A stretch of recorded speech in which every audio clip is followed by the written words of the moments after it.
to the meeting number 4 of the House and Commons Standing Committee on Veterans Affairs, pursuant to the motion adopted on October 27th, 2020, and the standing orders 81 bracket 4 and 81 bracket 5. The committee is undertaking the study of main estimates and supplementary estimates B 2020-2021. We are very, very pleased to welcome back to committee with us today the Minister of Veterans Affairs and of course department officials. I want to be very respectful of the limited time that we have, so I want to welcome the minister and invite him for opening remarks. Minister McCauley, the floor is yours. Thank you very much. Am I there, Brian? Thank you, members of the committee. It's an honor to be here. It's an honor that everything works today. And it's, in fact, the last time we actually sat down and had a meeting a few days after we're all sent home. I want to thank you all for the work you've done over the past few months advocating for veterans and their families. Mr. Chair, Remembrance Day was yesterday. So I think it's fitting I'm here today talking about how much our veterans mean to us at a time when we honor those who have served Canada in time of war, military conflict, and peace. Let me first say that over the past 8 months, my department has been working to make sure veterans and their families keep receiving the benefits and services they deserve. I personally spoke with them about how their experience in the pandemic and about the support the department can provide. My message has been this: we're here for you and we'll always be there for you. The employees of Veterans Affairs Canada have come through delivering services and financial benefits to veterans and their families while working from home. Veterans are a great priority for the government.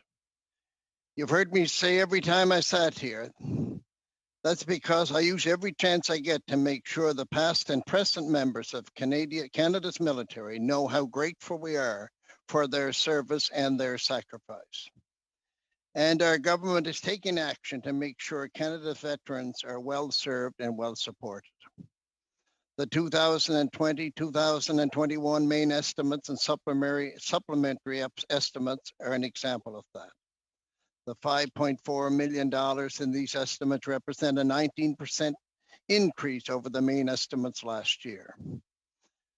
That is approximately $800 million more that we're putting directly into the pockets of the well-being of our veterans. It's money for educational opportunities and career transition service, tax-free benefits for caregivers, and services for families. It's money, Mr. Chair, that will make a big difference in the lives of our veterans and their families. But for this reason, we also have to do better on service delivery. The backlog is unacceptable. That's why I made it my top priority when I became Minister of Veterans Affairs and directed the department to make it their top priority as well. This past June, we introduced a strategy to reduce wait times for veterans. This includes overhauling how teams are organized, making better use of technology, and reducing the time it takes to make decisions. In June, we announced a nearly $200 million investment to address the backlog. This means keeping 168 adjudicators hired through budget 2018 and hiring an additional 350 employees dedicated to further reducing wait times. According to the Parliamentary Budget Office report, these new hires will have a significant impact on reducing the backlog. The decision-making process and benefits and programs has been streamlined so less complex cases can move through the system faster, allowing more time to tackle very complex, multi-conditional types of claims. It is our top priority, and we will not stop until the backlog is under control. It's also worth pointing out, Mr. Chair, that earlier this week, our government announced $20 million for our Veterans Organization Emergency Support Fund. The fund will provide organizations with the resources they need to keep operating and supporting the veterans community as we deal with the ongoing effects of COVID-19 pandemic. We're forever grateful to each and every one of our veterans for their service and their sacrifice, and we will continue to do everything we can to make sure proper support is available to them. With that, Mr. Chair, I'm pleased to answer any questions. Thank you very much, Minister. I will backtrack a little bit here and also welcome General Walter Nitinchik, Deputy Minister, is on the call. Charlotte Bastien, Assistant Deputy Minister, Strategic Oversight and Communications, is joining us today. Rick Christopher, Assistant Deputy Minister, Strategic Policy and Commemoration. Steve Harris, Assistant Deputy Minister, Service Delivery, and Sarah Lance, Acting Assistant Deputy Minister, Chief Financial Officer, and Corporate Services Branch. Thank you all for joining us here today and helping us through this process. First up, for 6 minutes, we have MP Broussard. The floor is yours, sir. Thank you, Chair. Thank you, Minister. I'll get right to it. Minister, do you know when a budget is going to be tabled by the Finance Minister in Parliament? No, Mr. Speaker, Mr. Chair, that information has not been made available yet. Okay, Minister, you realize it's been 19 months since a federal budget was tabled in Parliament, correct? You're right, John. It has been 19 months. Okay, let's talk about the backlog, which is the elephant in the room. Minister, you mentioned in your opening statement that this was a #1 priority when you became the minister a year ago. Yet under your being the minister, we've seen the backlog grow to almost 50,000 cases now. I hope, Minister, that you can appreciate just how dire this situation is for veterans and their families who are well beyond the service standards set out by VAC, who are in fact, in many cases, waiting 2 years to have those benefits adjudicated and processed. Minister, there has to be a better way to do this. What are you doing to correct it?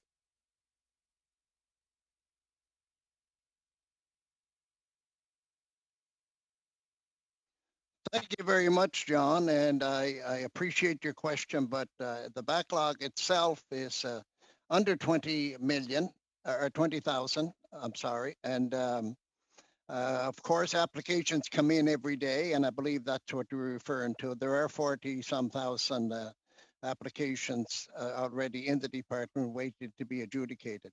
But of course, the backlog is totally unacceptable, and my honourable colleague is well aware that the number of first-time applications have increased by near 90-some percent. So of course that increases the job for our adjudicators. But also, we and I have indicated quite clearly that the backlog is my #1 priority, and we will deal with the backlog. Well, Minister, we know that the backlog is the #1 priority, but that backlog keeps increasing. You know, as we've gone through this COVID-19 crisis, we've seen government move at the speed of light when it comes to processing claims for the emergency response benefit, for example. We had 8 million Canadians who received those benefits by simply clicking send. To the tune of $82 billion. We've seen the student benefit, 1.1 million students, ages ranging in age of anywhere from 18 to 22, receive $5.9 billion in benefits. I can't simply explain, and I've tried to veterans who have asked me how that can happen, and yet in the process of 50,000 claims that are backlogged, how we can't get veterans and their families the money that they need. Minister, this is a dire situation. So if the government can move at the speed of light for this, then why is it not moving at the speed of light for Canada's veterans and their families?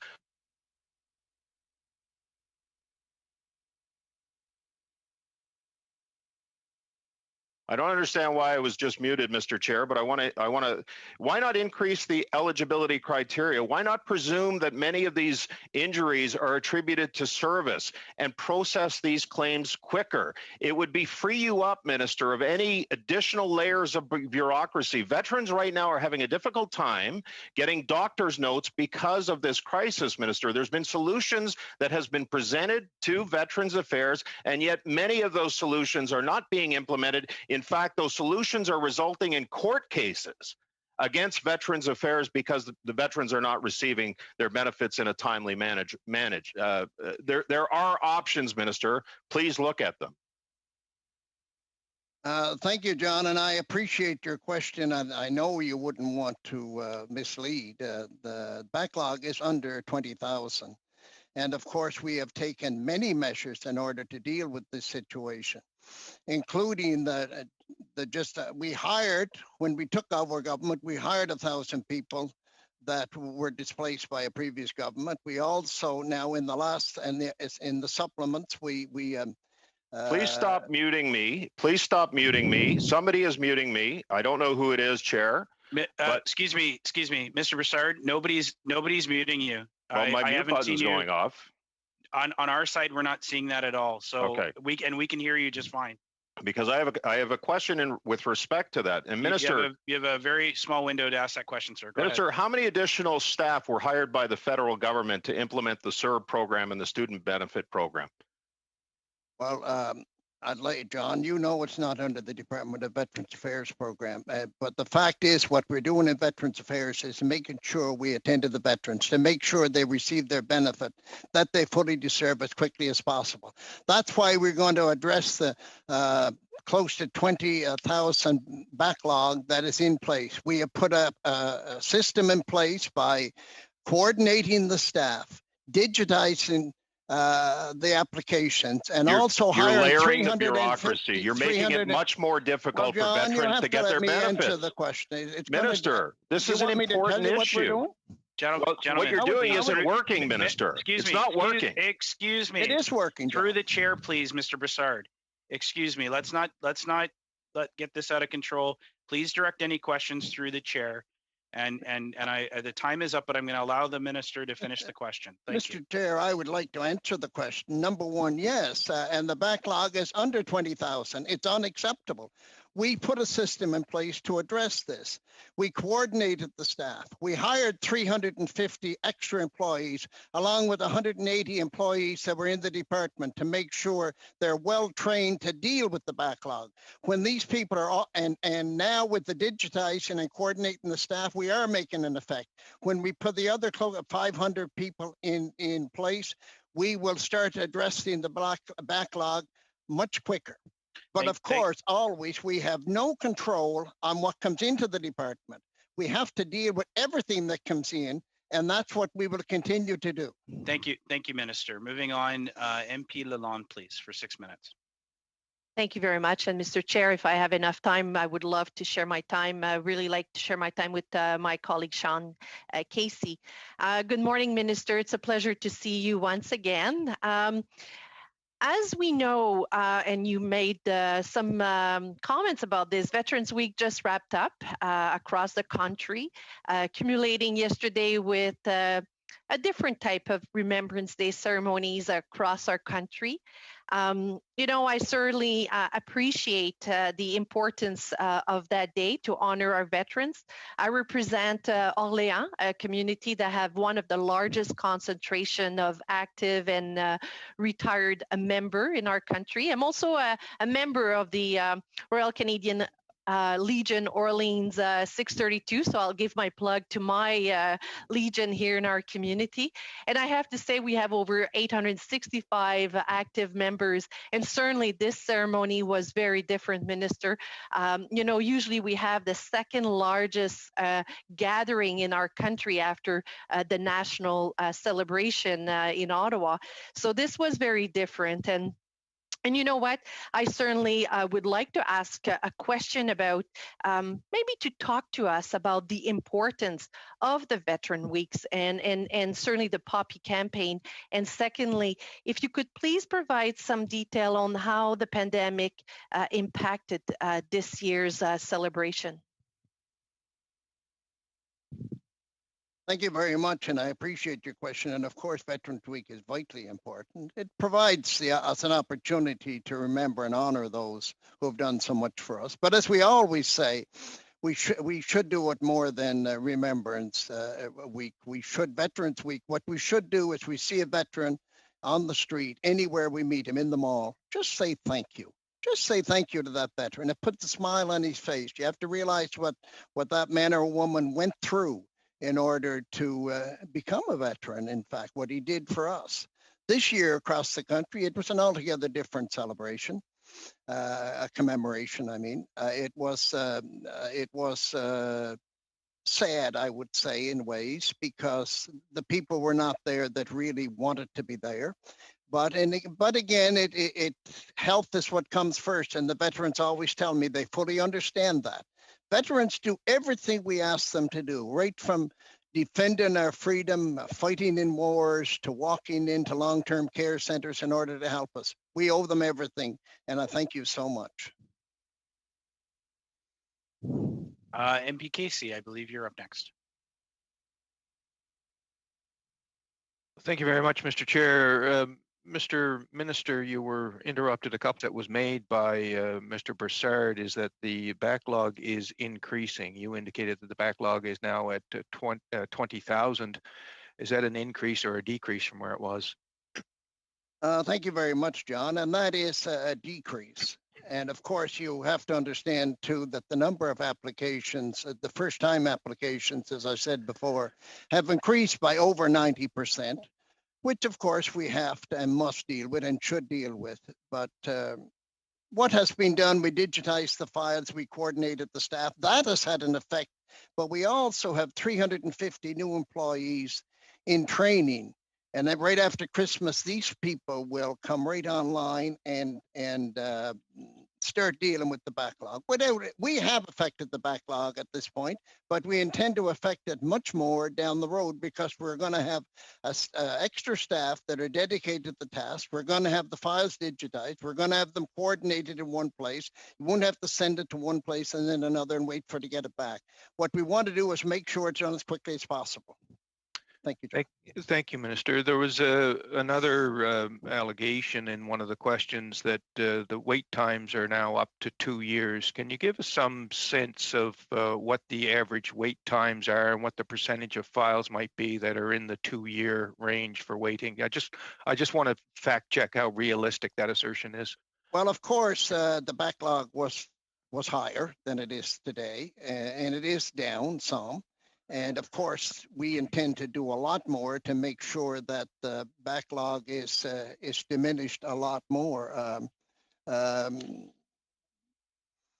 You know, what we have to do is make sure that that we have the process in place, because it's an ongoing process. But if you want to know just how that situation is right now, I'd let the deputy address that specific question.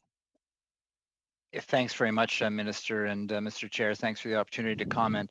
As the Minister indicated, that we have expedited the process across the board. Any file that is awaiting a prolonged period, as you mentioned, years, that's where often what we've done is lack information and gone back and forth to the veteran to try to get additional information. And we're trying to clear all of those long-standing files out as soon as possible. My last data point in terms of an average was in the order of 28 to 30 weeks. And I'll try to get a more up-to-date average to you. But as we met with the Royal Canadian Legion recently, they just ensured that we are aware that there are some long-standing files that we're trying to clear. The files, as the Minister has indicated, has waited way too long. And at the same time, there are other files which are very clear with all of the information, all the diagnosis that we are turning out well below the 16-week standard. Thank you. Thank you very much. Yep. And now for 6 minutes, Monsieur Desilets, you have the floor, sir. Yes, and good morning, Mr. Chair and colleagues. I'd like to take an opportunity to congratulate our new ombudsman, Madame Dardjani, who has just taken office recently. So I wish this individual good luck. Mr. Minister, I'm happy to see you. I'm happy to see you. My first question deals with French, of course. Quebecers don't give up. They like their language. And we get the impression that they're not being treated properly over the past few weeks. Well, you know what I'm referring to.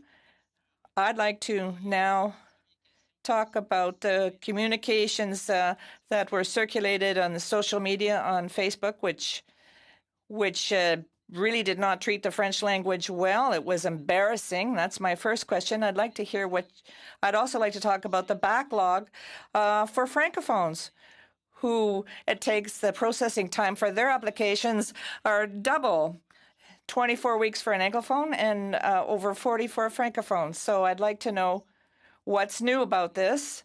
What has been done over the past few months to decrease this Francophone-Anglophone backlog? Thank you very much.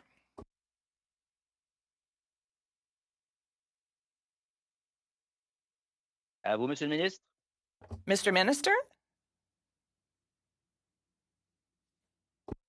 Thank you very much, Luke. First of all, thank you for congratulating our new ombudsperson, and on the tweet that the department put out, I certainly apologized. It should not have happened, and we've directed them to make sure that that does not happen again, and we will evaluate and make sure it does not happen again. And also, Luke, you mentioned we recognize there needs to be more done to ensure Francophone and women veterans receive the decision on their applications in a timely manner. That's why we established a dedicated Francophone unit to improve processing. We're hiring more Francophones and bilingual staff to further reduce wait times for Francophone veterans. With just under the $200 million investment, we will address the backlog and reduce wait times for veterans.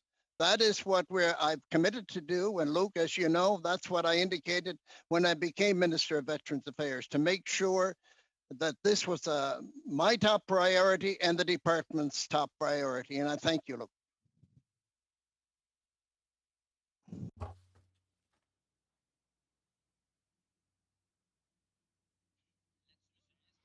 On that issue, Minister, I'm a former manager. I'd like to see some type of timeline.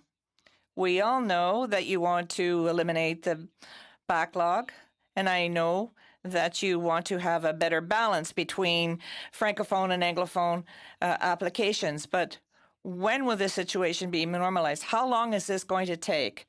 6 months? A year?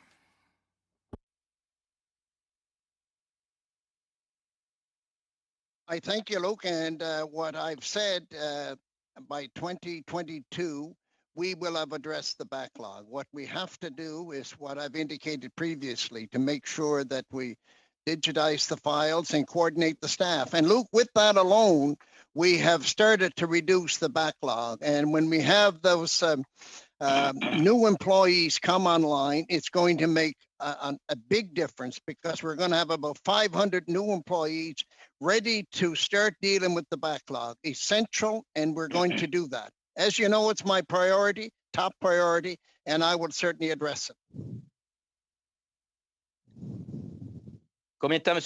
But how long will this take, Mr. Chair?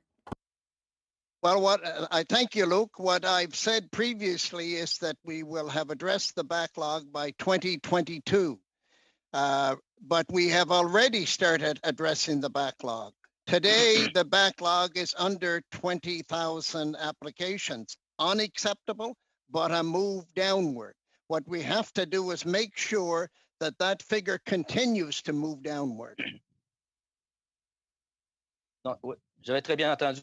I heard what you said, Minister. Thank you. How much time do I have left, Mr. Chairman? Mr. Chairman? Okay. Continue. I'll let you know when you have 1 minute left. Okay. Mr. Minister, I understand what you're trying to do, but the average doesn't really reflect the problem. Earlier, Mr. Brassard was saying that it took a few weeks until the government came up with about 800 million applications. We're talking about 8 million applications. Isn't there a special effort being made? And I'm talking about a war effort here. I understand. I know what your strategy is. I know it by heart. But I continue to say, that what you're doing is not enough. We really need almost a wartime effort here to deal with it. The floor is yours. Thank you very much, Luke. And I fully understand what you're saying, but the process has to be put in place. We have to have a process to deal with applications. There are applications, and we are dealing with, let's say, a paratrooper having bad knees or a gunner having hearing loss. We're going to make those very quick or automatically. But there are very complex cases that we have to deal with. And also considering that there are a lot of cases, period. But once we get it under control, which we will and are doing at the moment, and it is going down. But the thing that we had to do with government is put the appropriate process in place. And that's what we did. We got the funding to do it through C4, which you supported, and I appreciate. It will help us hire the people and they will be trained, and there will be the French and the languages will be well addressed, but to make sure that these people are trained specifically to deal with the backlog. And with that, we will be able to address the backlog. That is the priority. That's what we have to do. But Luke, also, if there's a veteran and anybody at all that hears as a veteran in dire need, we have the emergency fund, which can certainly address these issues. And I would ask my deputy if he could expand on the emergency fund. It's very important. Thank you. Actually, we are out of time. Maybe we can come back to that. MP Blaney, you're up next. Well, thank you so much, Chair. And hello, Lawrence. It's always good to see you. So I just wanted to clarify, first of all, that there are, in fact, over 40,000 applications. What I understand is that there are you're saying under 20,000. So just making sure everybody understands that, of course, veterans can apply more than once. So there can be a great amount of applications outstanding belonging to more of them belonging to one. So I just think it's important that we don't confuse those messages. The reality is there is a lot of applications that many veterans are still working for. So, Minister, the last time you were here with us, you talked about the reality that VAT could always use more money, but that money alone wouldn't solve the backlog issues. So we know that there's now been over 300 new hires in June. I am concerned that they're still considered temporary. And given that the PBO report says that without these additional employees, the backlog would only worsen, I'm just wondering, when are we going to see these temporary employees called permanent? Thank you very much, Rachel. And of course, the figure you're quoting on the backlog includes the applications that came in yesterday, and I know you know that. But it's important to realize that the backlog is under 20,000, and it is totally unacceptable. But we are working on it, and it was higher, and we are making it lower. And the process we put in place by coordinating the staff and digitizing the files are starting to work. But the 350 plus the 180 that we are training will be on staff. I'll let the deputy answer when they'll be on. But these people are going to be well trained to deal with the backlog. That's what they're specifically trained for. So Minister, I'm sorry to interrupt. Of course, you know that, but I'm just wondering, they are being called temporary staff. And when we look at that backlog, I think it makes sense that they should be permanent. And I'm just wondering, is there ever going to be a time where they're moved off that temporary list? Well, Rachel, they very well could be. I mean, the 180 that are on now were on temporary list, and now they're on this list. Look, if you're needed in the department, the government of Canada is required to provide appropriate benefits to the veterans of this country. Yes, they are, sir. And that is what we are going to do. But I'd let the deputy answer that one. Well, thing. no, it's okay. I think you answered, Okay. and I really appreciate that. I'm curious, what is the department or the ministry's plan? We know that a lot of veterans are wanting to apply, but having challenges getting doctor's notes and whatnot because of COVID-19. So what we're seeing is this sort of invisible backlog building that we're going to see once things calm down. We've definitely heard in my office from many veterans who have not been able to fill out their applications. So I'm just wondering, knowing that we already have a significant backlog, knowing that we have a lot of veterans who are not being able to access their applications as quickly as possible because of the realities in their communities, what is the plan to prepare for that sudden increase that I expect we'll see in the next few months? Well, of course, at Veterans Affairs, Rachel, and first of all, I truly know you care. That's one thing I do know. You're dedicated to the task, and I appreciate that. But the fact is, we have no control on what comes in. The only thing we can deal with is what comes in. But the health and safety of veterans and their families is vitally important. And during the pandemic, we did that. And that's essential to spread make sure the virus does not spread. But you're well aware, and you supported in the House, C4, which provided $20,000 for the Legion and Canavets and other organizations right across the country. These organizations do so much. So it's vitally important that these organizations stay up and running. And I know you know that, but yes, to stay up and running. I couldn't agree more, sir. And you know help. that I sent my and you know letters this difficulty. You know, Rachel, about filling out forms. I mightn't be great at it myself, but the thing is, you need the people that know how to fill out the problem that you have with forms is that there's something missing, something vitally important that could be missing, and you have to make sure that all is there. But it's important to note since the pandemic came out, we have put out over $500 million in funds to veterans, which is vitally important, and they must have it. If there is a spike after, as I always said, our job is to make sure we provide the benefits for veterans. We have a problem with the backlog. We're going to address it.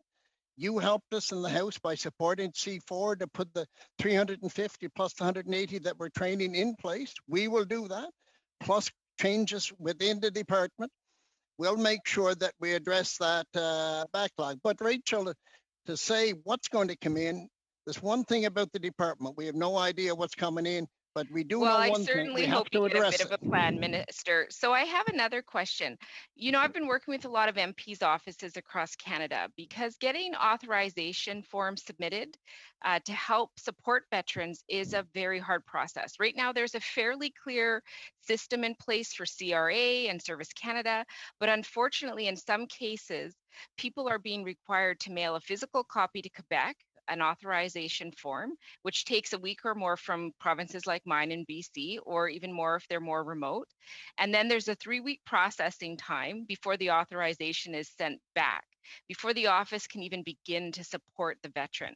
So I'm just wondering if we could ask you to create a solution, because if we already have a long backlog, it makes sense to have an authorization form so that MPs can support their veterans in the way that they should, instead of having to wait up to 6 to 8 weeks to get that authorization form simply to take the next steps. Can I get a commitment out of you to work on that, Minister?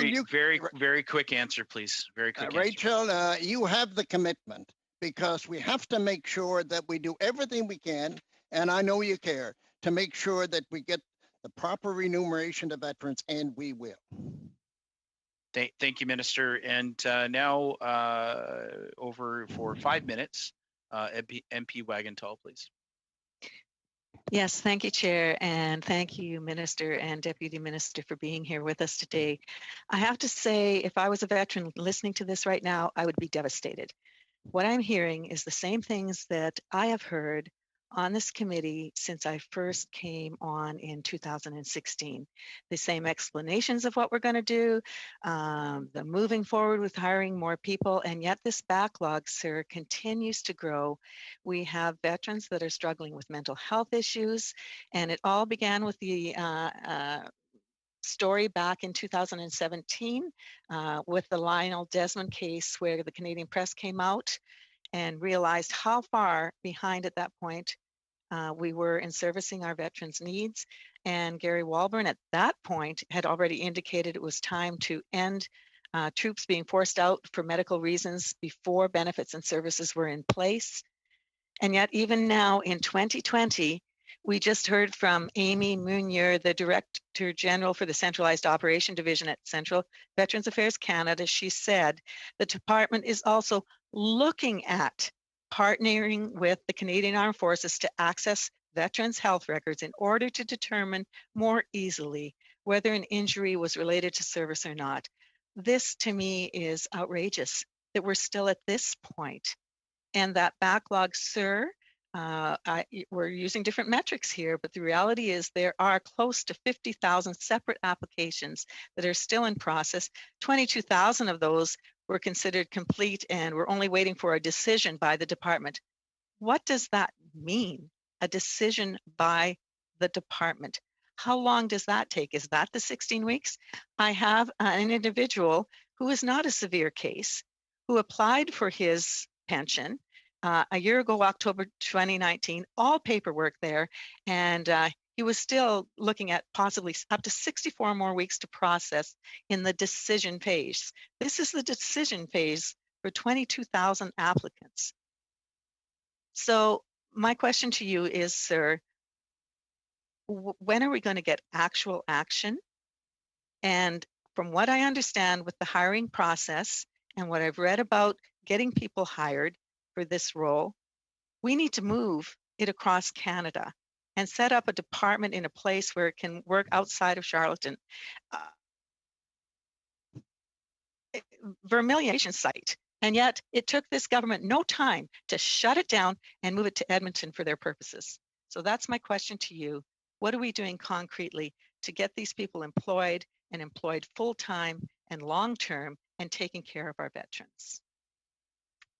Thank you very much, Kathy. And of course, you mentioned 2016. I can just tell you what we did. And I think you're fully aware of after we formed the government in 2016, we hired 1,000 employees that were released by the government previous, and we provided a lot more programs for veterans, also to deal with military people, people in the military that were going to become veterans and civilians. Excuse me, Minister. I would just give me a second to answer you. I want to know what you're going to do now. This is I'm where telling we're at you what now. I'm doing now. I'm telling you what we're doing now. Right now, I'm sitting down talking to you, or trying to.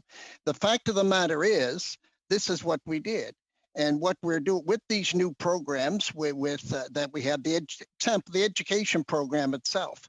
That is so, I think there's about 800 people accessing the education program when they leave Canadian Armed Forces when they're veterans. These people are becoming very valuable to our economy across the country. Chair, I would like to ask another question. One minute. You have about 1 minute. Okay. Go ahead. Sir, the programs are there. I understand that. The problem is the backlog in dealing with benefits and medical needs. This is where our problem is. They can't access those programs to the extent that they should be because the systems are not in place. If this was any kind of a business initiative, it would have been dead in the water a long time ago. When are we going to get access to those files and this seamless transition from the armed forces into their veterans scenario that you have talked about? We're looking right here. It's a 2-year period for many of these people. We're at time almost, but I'll allow for a very brief answer, please. Well, of course, some of the programs that I was explaining, it's what will help a peaceful transition from the military to civilian life. But it's also vitally important, Mr. Chair, that I indicate to everybody that the employees in Charlottetown at Veterans Affairs Canada are the best in the country. And I stand behind them 100%, and they have done an excellent job, and they've worked hard from home during this pandemic. It is vitally important to recognize that. Thank you, Minister. And now over to MP Amos for 5 minutes, please.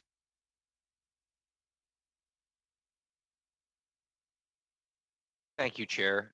Thank you, Minister. And if I have time, I too would like to share my opportunity to speak with Member Andy Fillmore from Halifax.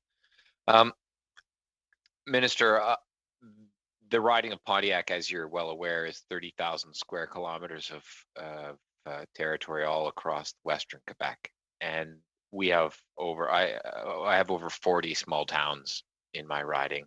There are many legions, and these are community institutions of great significance to our region. They're institutions in the community that go beyond just providing support to veterans and their families, but they provide a meeting place for communities. So your recent announcement of $20 million of support landed very, very well. There was a great appreciation for it. And I've had that opportunity to speak with many of my legions, and they want you to know how much they appreciate that investment. But they also want you to know that they're concerned about their future, that they have major financial difficulties, and they're very concerned about their ability to provide that extra level of support. So I wonder if you could speak to the investment that has been made, but also the challenges that face our legions that are just so important to all of Canada. Thank you, William. And of course, this C4, of course, came about with a lot of consultation with the Legion and Vets Canada and True Patriot Love, and many other people across the country to make sure you and I and everybody on this call and many people right across the country understand how vitally important these veterans organizations are right across the country. They're the lifeblood of many communities. In fact, where I live, that's the meeting place. That's the meeting place, and it's so important. But also, I will tell you, if we pray God it doesn't happen, but if this virus continues, we have to look at this again as a Parliament. We have to look, the House of Commons would have to look at it again to see just what more needs to be done. But it's essential. They're much more than just meeting places, and which are important and for social events. But these organizations work so hard, as you've heard on this committee today. You know, people are concerned about people filling in applications, helping out veterans, delivering meals. All of this work is done by these veterans organizations right across the country. So it's our responsibility to make sure that they do survive. Because the reason why you can say what you like to me here today is because of those veterans. And that is essential, and that's what makes Canada such a great place to live. Thank you. And over now to MP Fillmore for you have just under 2 minutes, sir. Thank you. Thanks, Chair, and thank you, Minister, for joining us. I want to ask you about the Center of Excellence on PTSD and mental health, and perhaps you and or the deputy could help me out here. So in 2018, the government announced $17.5 million for the Center of Excellence on PTSD and mental health. And I see that the center will, or is asking for $6.3 million under the appropriations we're considering today. Just wonder if you could update the committee on the work that is being done at the center and speak to whether you feel that the investments being put toward the center are achieving the goal. Are they serving veterans living with PTSD and mental health challenges? Well, Andy, I thank you very much. And of course, everybody in the committee understands how the PTSD Center of Excellence, the great importance of these places.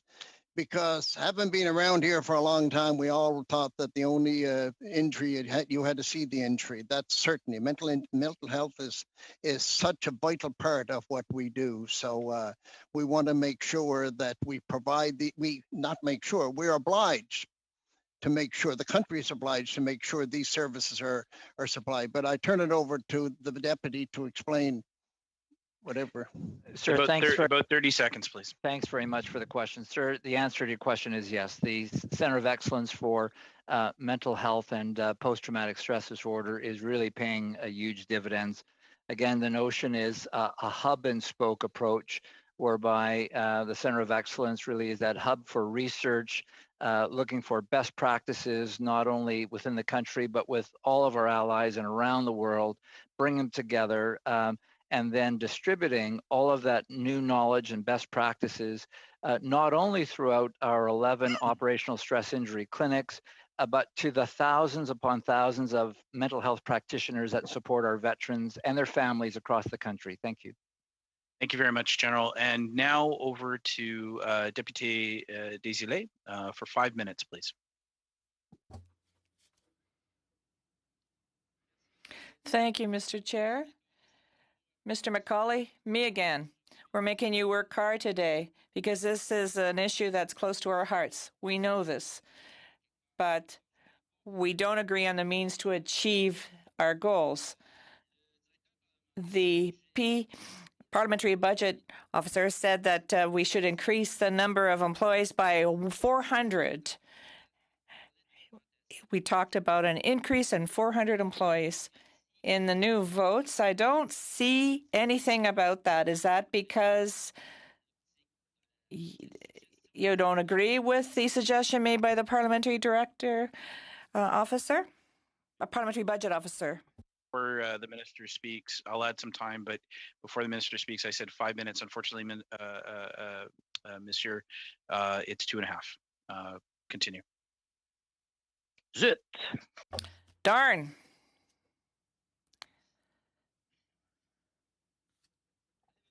So go ahead, Mr. Minister. You're eating into my time.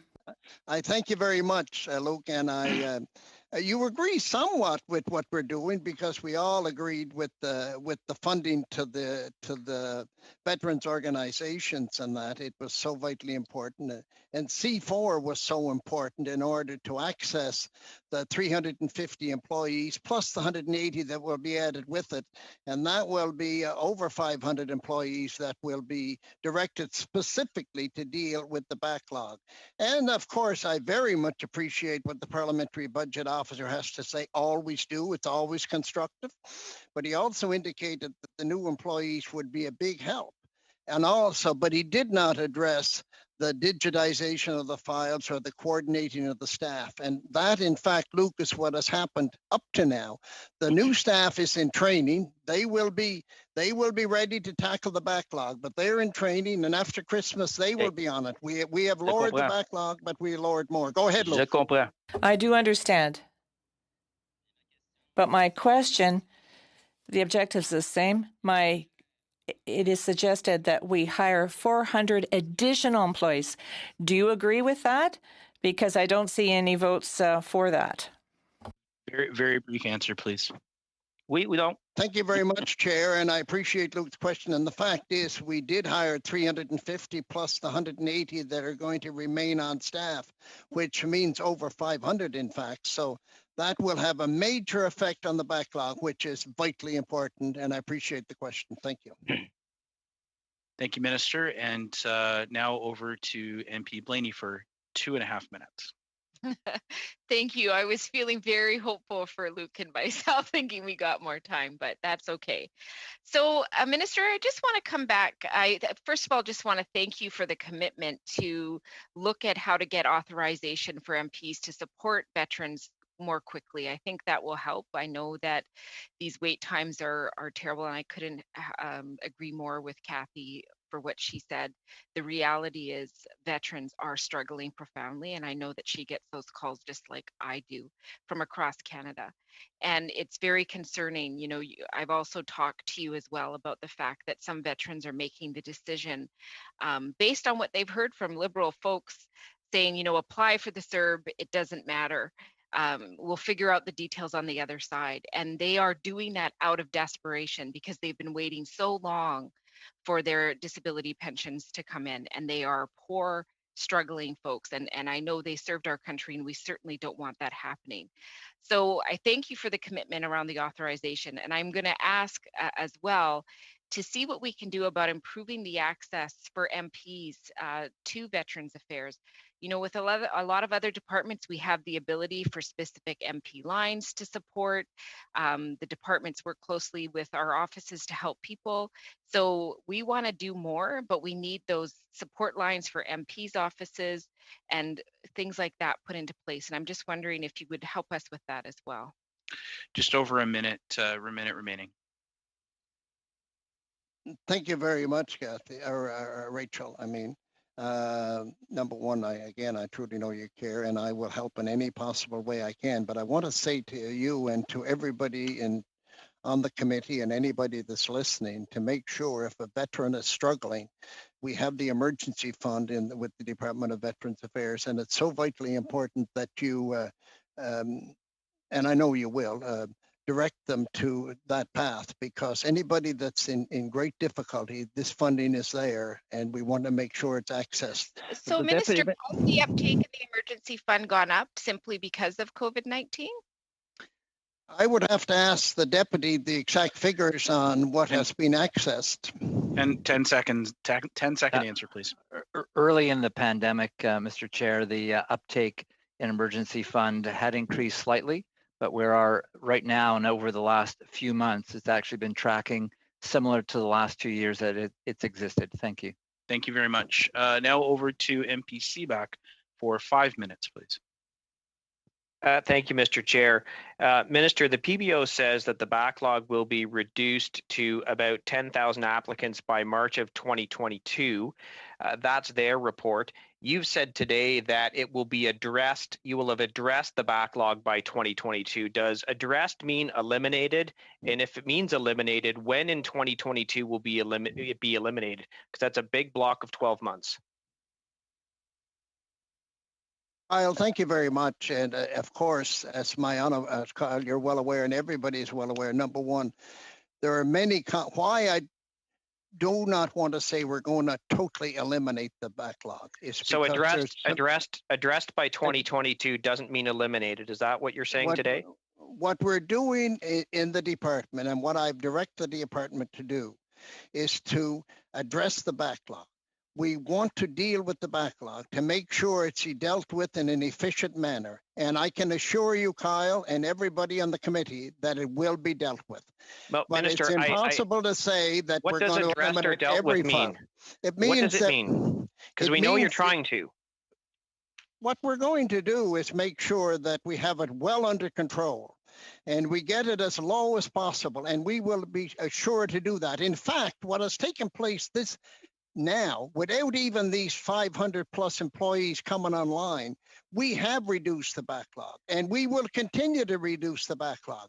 But what I cannot say as a minister is that we, number one, do not know how many is coming in.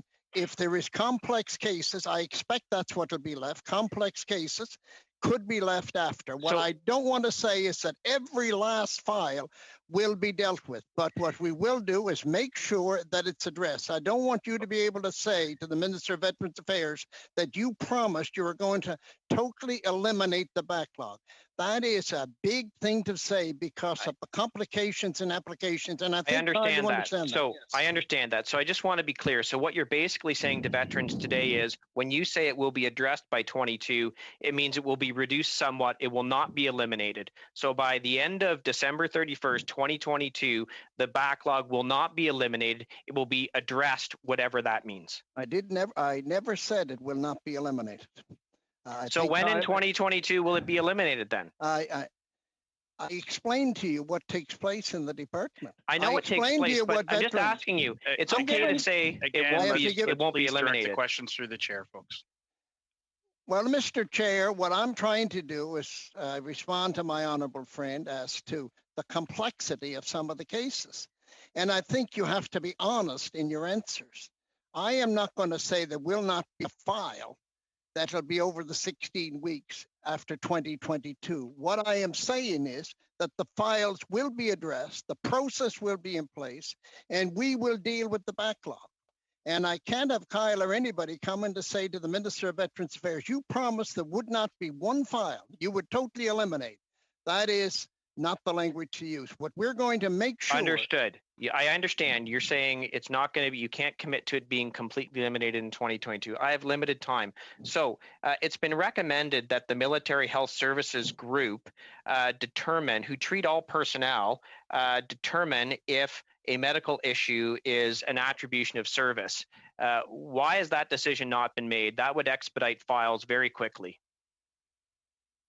We're doing everything to make sure that we expedite files as quickly as possible. But as I told you what path we're on, that is the path we're on. That is what's going to deal with the backlog, and it will deal with the backlog. Thank you, Mr. Chair. Minister, the fastest way to eliminate the backlog would be to do what you did with CERB, to have people given CERB first and determine whether or not they're eligible later. If we can do that for, let's say, for example, high school students who earned $5,000 and then were immediately entitled to CERB, why can't we give a similar Believe Veterans first and give them the benefits they so desperately need, and then review the file? You did it for students. Why can't you do it for veterans? I think my honourable colleague understands that the veterans application file is very different. And I think he also understands what would happen if we didn't hire those 350 extra people, if we didn't train them to deal with the backlog. And we have to make sure that the files are dealt with appropriately. There are some very complex files, and we will continue to deal with them. And as I said, with this, we will address the backlog. And there will be very small backlog, if any, after 2022.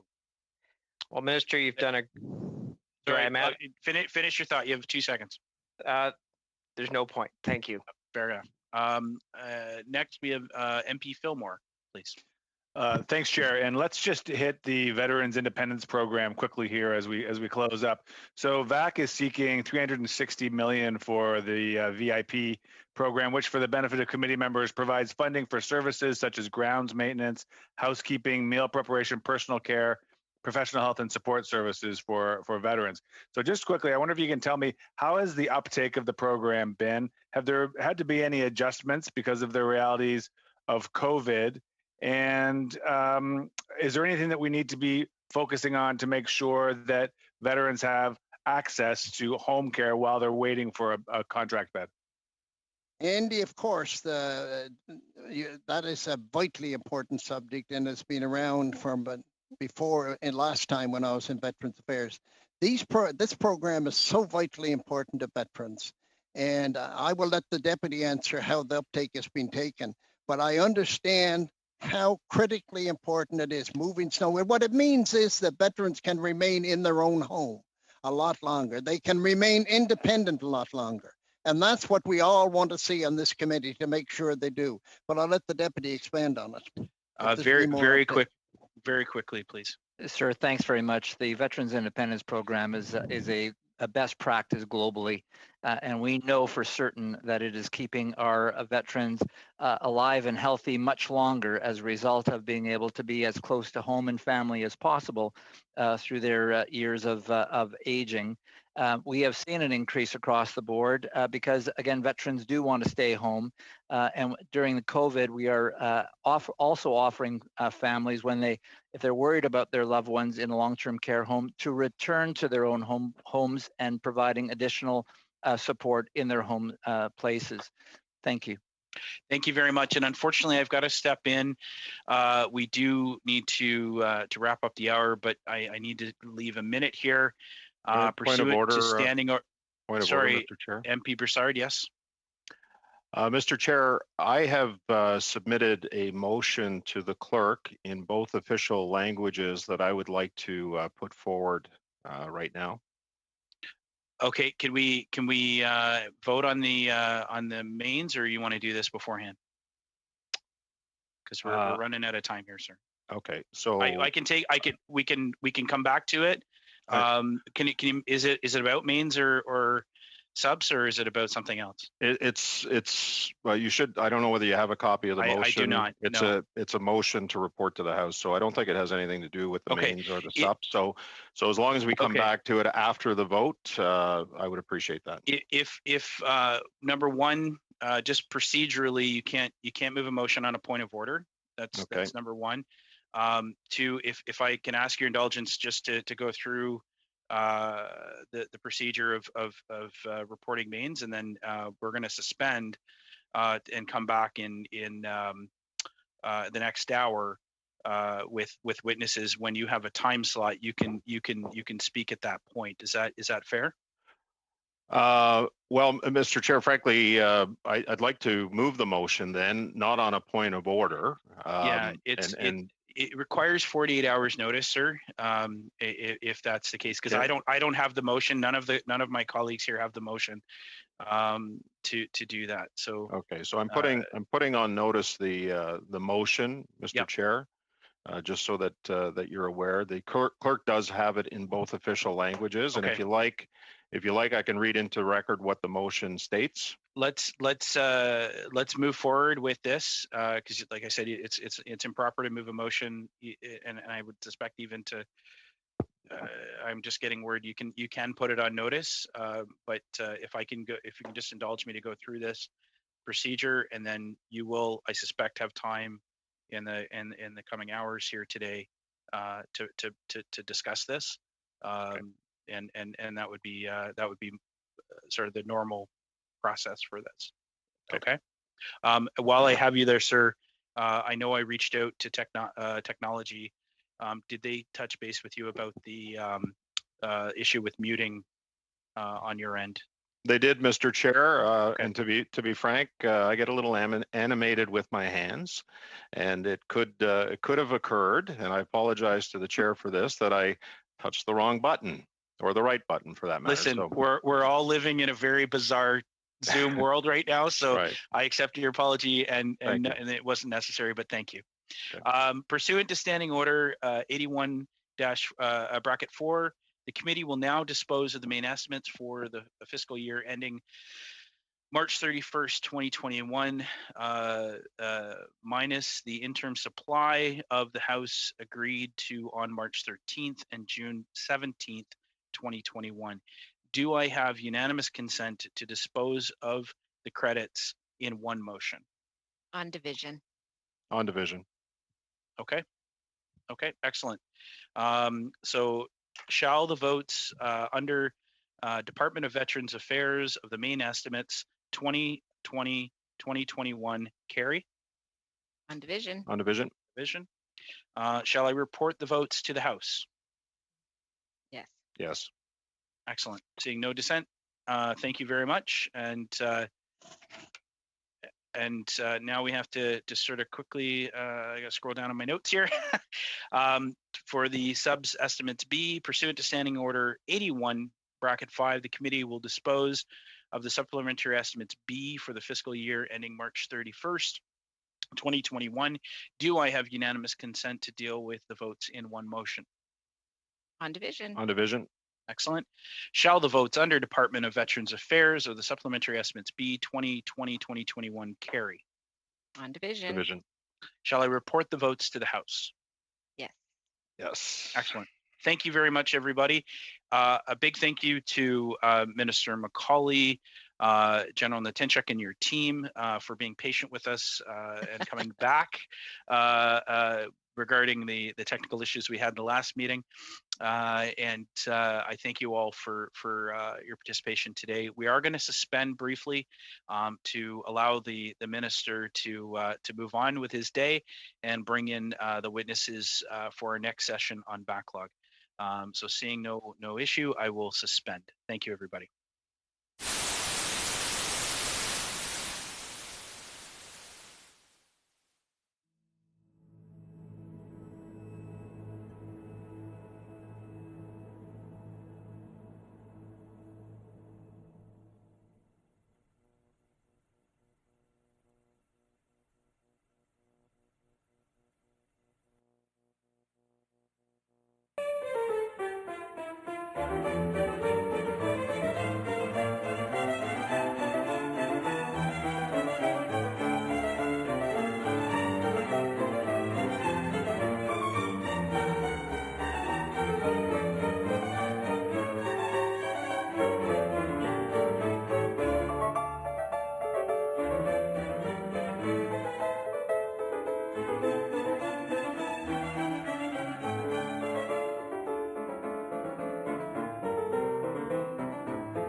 motion. So I bring this call this meeting to order. Sorry, I just got to get back to my notes here. Pursuant to Standing Order 1082 and the motion adopted by the committee on October 27, 2020, the committee is resuming its study of the backlog of disability benefit claims at the Department of Veterans Affairs. Welcome to all of the witnesses who have taken the time to join us today during Remembrance Week. I will just list off the witnesses and then go over a few sort of procedural notes, and then we'll get started right away with testimony. Appearing as individuals, we have both Charles Scott and also Gary Walborn, former Ombudsman of the Department of National Defense. Representing the National Federation of Retirees, Simon Coakley, Chief Executive Officer. Representing the Office of the Parliamentary Budget Office, we have Yves Giroux, Parliamentary Budget Officer. From Professional Institute of the Public Service of Canada, we have Doreen Weatherby, President members. Paul Hartigan, Manager Atlantic Region. Both hear from them. So thank you, all of you, for taking the time out of your days to be here with us and helping us with this study. Each of the witnesses will have 5 minutes for opening remarks, or I should say each of the organizations will have 5 minutes for opening remarks. And after, we will proceed with rounds of questions. I'll signal when there is only 1 minute remaining. So if you see me on your screen, just keep an eye open. I will give you a 1 minute sort of warning, keeping in mind that a minute is actually a long time, so you don't have to panic if you have a lot left to say. And then when time is elapsed, both in your opening remarks and during questions, I'll just be holding up the hand. But I will do my best in allowing folks to finish their thoughts. Up first, we actually we have Mr. Walborn, but I don't see him Mr. Chair up yet. So sorry, Mr. Broussard. Yes, my hand is raised, Mr. Chair, and thank you. Before the last meeting ended, I mentioned that I would like to put forward a motion. The clerk does have the motion in both official languages. I'm not sure whether it's yet been distributed, but I do seek clarification, Mr. Chair, about whether we can put a motion on the floor and actually vote on it today. I know that you mentioned that there was 48 hours notice required. My intent is to put the motion on the floor and to have a vote on it based on the previous witnesses that we had coming to committee. And I'm asking for some indulgence on the new witnesses, but I would like to deal with that if we can. I understand that you're able to put the motion on notice. It will completely depend on the topic of the motion. If it's pursuant to what we're talking about today, then yes, you can move. Otherwise, you would need unanimous consent to move it without the notice. Because again, the clerk has it, and I'm now just seeing it, but I don't know that anybody else has seen it yet, and that's hence the need for that time. So, can you confirm that it's about the backlog? 100%, I can confirm that, Okay. Mr. Chair. But I would seek clarification from the clerk on the need to have unanimous consent to move a motion that is germane to what we're discussing today. I invite the clerk to speak to clarify the procedural side of this for sure, if she wishes to. Thank you. Yes, thank you, Mr. Broussard. And so you do need 48 hours notice. But if you are putting the motion on notice, you may do that. If you want to move the motion without having given the 48 hours notice, then you would need unanimous consent of the committee. Okay, thank you for that clarification. Mr. Chair, just I'm anxious to hear what the witnesses have to say. So in order to keep going here, I'm going to ask that at some point near the end of the meeting that I do put the notice on, or the motion on notice formally. So I am going to need some time to do that. Thank you. Okay. Thank you. Yep, noted. Thank you very much. And going back here, did we have any success with Mr. Walborn or no? I don't see. Okay. I will give the tech folks the opportunity to continue to help him out. But if we can bump Mr. Scott up to front of the line, the next 5 minutes are all yours, sir. Thank you very much, Mr. Chair. Good afternoon, members of the House of Commons Standing Committee on Veterans Affairs. I'm very grateful for the opportunity to present a human side to the systemic issues Canada's veterans and their loved ones are subjected to when requesting financial benefits and treatment services for the injuries and illnesses they sustained in service to Canada. My testimony today is drawn from my own experiences navigating through Veterans Affairs Canada's complex policies and procedures. Unfortunately, my experiences are shared with countless other veterans who, since I have gone public about my grievances with Veterans Affairs, have connected with me to share their stories of sanctuary trauma when they, like myself, were attempting to take steps in their healing journey. The current systems of 3 benefits regimes, coupled with constantly changing policies and procedures, presents major barriers to veterans accessing benefits and services. This frequently results in exacerbating the veterans' injuries and illnesses and abandoning their claims.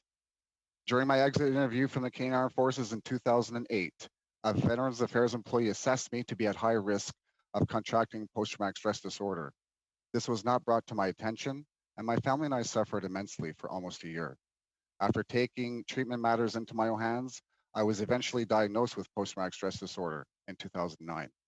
I discovered the note in my file after recently accessing my D&D and Veterans Affairs file through Access to Information.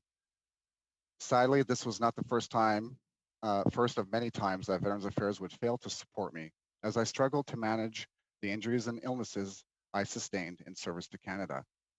In 2013, my case management was removed without my knowledge. I made attempts to contact my case manager several times and received no response.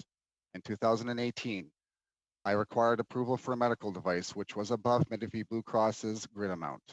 Without a case manager, I was left communicating with the National Call Center network and at best, a Veterans Affairs service agent on the telephone who had no authority to approve costs for a medical device above the grid amount. Eventually, I was forced to seek the assistance of my member of parliament as the unsupportive Veterans Affairs processes were exacerbating my injuries and my mental health was deteriorating. It took several months of advocating, appeals, and my MP's involvement to eventually receive the device. My health took a steep downward turn in 2018. With a disability rate of 93%, I was left to navigate the Veterans Affairs processes on my own, unable to balance the demands placed on me as an employer, parent, partner, and a person. I was unable to continue working. I applied for the diminished earning capacity, Career Impact Allowance, and Career Impact Allowance Supplement in July 2018 through the MyVac online portal. This application was rejected because I had no case management to complete the referral to the regional interdisciplinary team in Edmonton. Finally, I was assigned a newly hired case manager in November 2018. By this time, my total disability rate had increased to 123% due to injury reassessments that I facilitated on my own. In December 2018, my case manager advised me to apply for the Career Impact Allowance, and I was approved in January 2019. When I inquired about my diminished earning capacity application, my case manager explained they needed to consult with their mentor about my eligibility. I never received any follow-up from my case manager with regards to my DEC application after that. I was relying on my case manager to support me in accessing benefits that I desperately needed. Sadly, reviewing my files highlighted that my case manager was not engaged, did not request any medical progress reports from my numerous healthcare providers, nor did they complete a case management plan to identify my needs. My file was never updated to reflect my treatment needs and financial benefits entitlements. Prior to introduction to Pension for Life, I lost contact with my case manager as they terminated their employment with Veterans Affairs, and my file was not handed over to another case manager. Because of this negligence, I lost out on the diminished earning capacity and the CIA supplement. Although an internal memorandum was distributed to veteran service teams across Canada that stated that any veteran that was participating actively or inactively on various programs to receive a DEC and to secure financial benefits before the change in legislation on April 1st, 2019. My case manager did not receive that memorandum. It was not until later on in April 2019, after legislation changed, that I was assigned a new case manager when I contacted Veterans Affairs. In addition to this, the government still has not acknowledged the harmful effects of mefloquine. As a veteran who is suffering from the effects of mefloquine toxicity, officially known as quinism, I currently have 2 injury claims attributed to mefloquine toxicity in the backlog.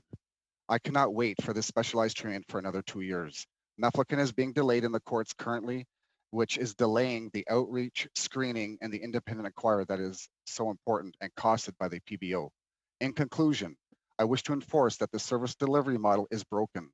There is a 3-tiered benefits regime system with major benefits disparities. I, for one, fall under all 3 benefits regimes, and the financial disparity is in the range of $3,000 to $4,000 per month. Veterans were promised that we would never have to take their country and their government to court for benefits and services that they're entitled to. Yet today we are seeing a record number of veteran lawsuits and Human Rights Commission complaints in process. I voluntarily served Canada's military. I would do it again, but respectfully, you owe me and thousands of veterans a better duty of care. Thank you for your time. Thank you very much, Mr. Scott, and thank you for your service. And we agree. Over to Mr. Coakley from the National Association of Federal Retirees, Chief Executive Officer. The next 5 minutes are all yours, sir. Merci, Monsieur le Président. Thank you, Mr. Chair. The National Association of Federal Retirees is the largest national advocacy organization representing active and retired members of the Federal Public Service, Canadian Armed Forces, Royal Canadian Mounted Police, and retired federally appointed judges, as well as their partners and survivors. With 176,000 members, including over 60,000 veterans and their families, the association has advocated for improvements to the financial security, health, and well-being of our members for more than 50 years. I'd like to begin by recognizing Veterans Week, the service, dedication, and sacrifice of our military and veterans and their families, including members of the National Association of Federal Retirees. Thank you, committee members, for inviting our association to speak today. My remarks today will be supplemented by a written brief, and our association stands by to participate in other future areas identified for study by this committee. Transition to civilian life can be especially challenging for those who are dealing with illness, injury, or trauma. Unfortunately, this transition is often further complicated by the absence of a systematic approach to ensuring transitioning veterans have continuity of their access to primary medical care. The COVID pandemic has further negatively impacted veterans' ability to access hands-on medical assessments and reviews needed to support VAC claims, which may have downstream consequences on workload and backlog. These issues are compounded by unreasonable wait times for disability benefit processing at Veterans Affairs Canada, which results in lack of veteran confidence in a system they must rely on, and for some, re-traumatizing or compounding an existing moral or institutional injury. A system focused on rebuilding trust with veterans is critical. The infusion of $192 million to hire temporary employees to reduce the backlog is a welcome and necessary, and the department should be commended for continuing to address the backlog through the challenges of 2020. However, we must recognize that systemic issues led to this backlog.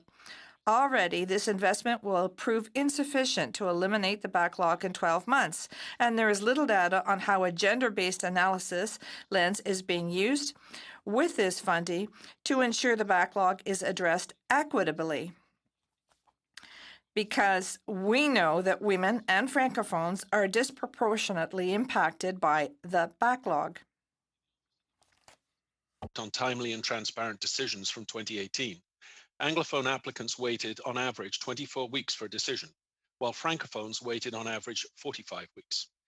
That's a 21-week difference, or almost twice as long, with applications most often delayed during the adjudication stage.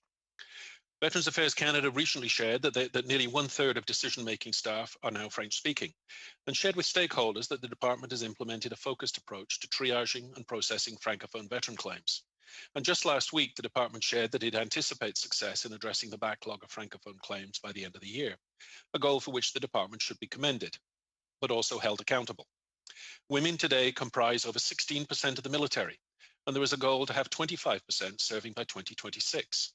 Women veterans suffer injuries and illnesses and resultant medical releases at higher rates than male veterans, making women the fastest growing segment of Veterans Affairs Canada's clients, a trend that is likely to continue.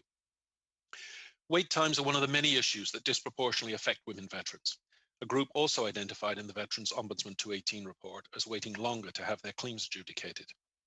42% of female clients waited over 40 weeks for a decision, while only 26% of male clients waited that long. We are aware of cases that were left pending for female veterans for more than 104 weeks, or 2 years.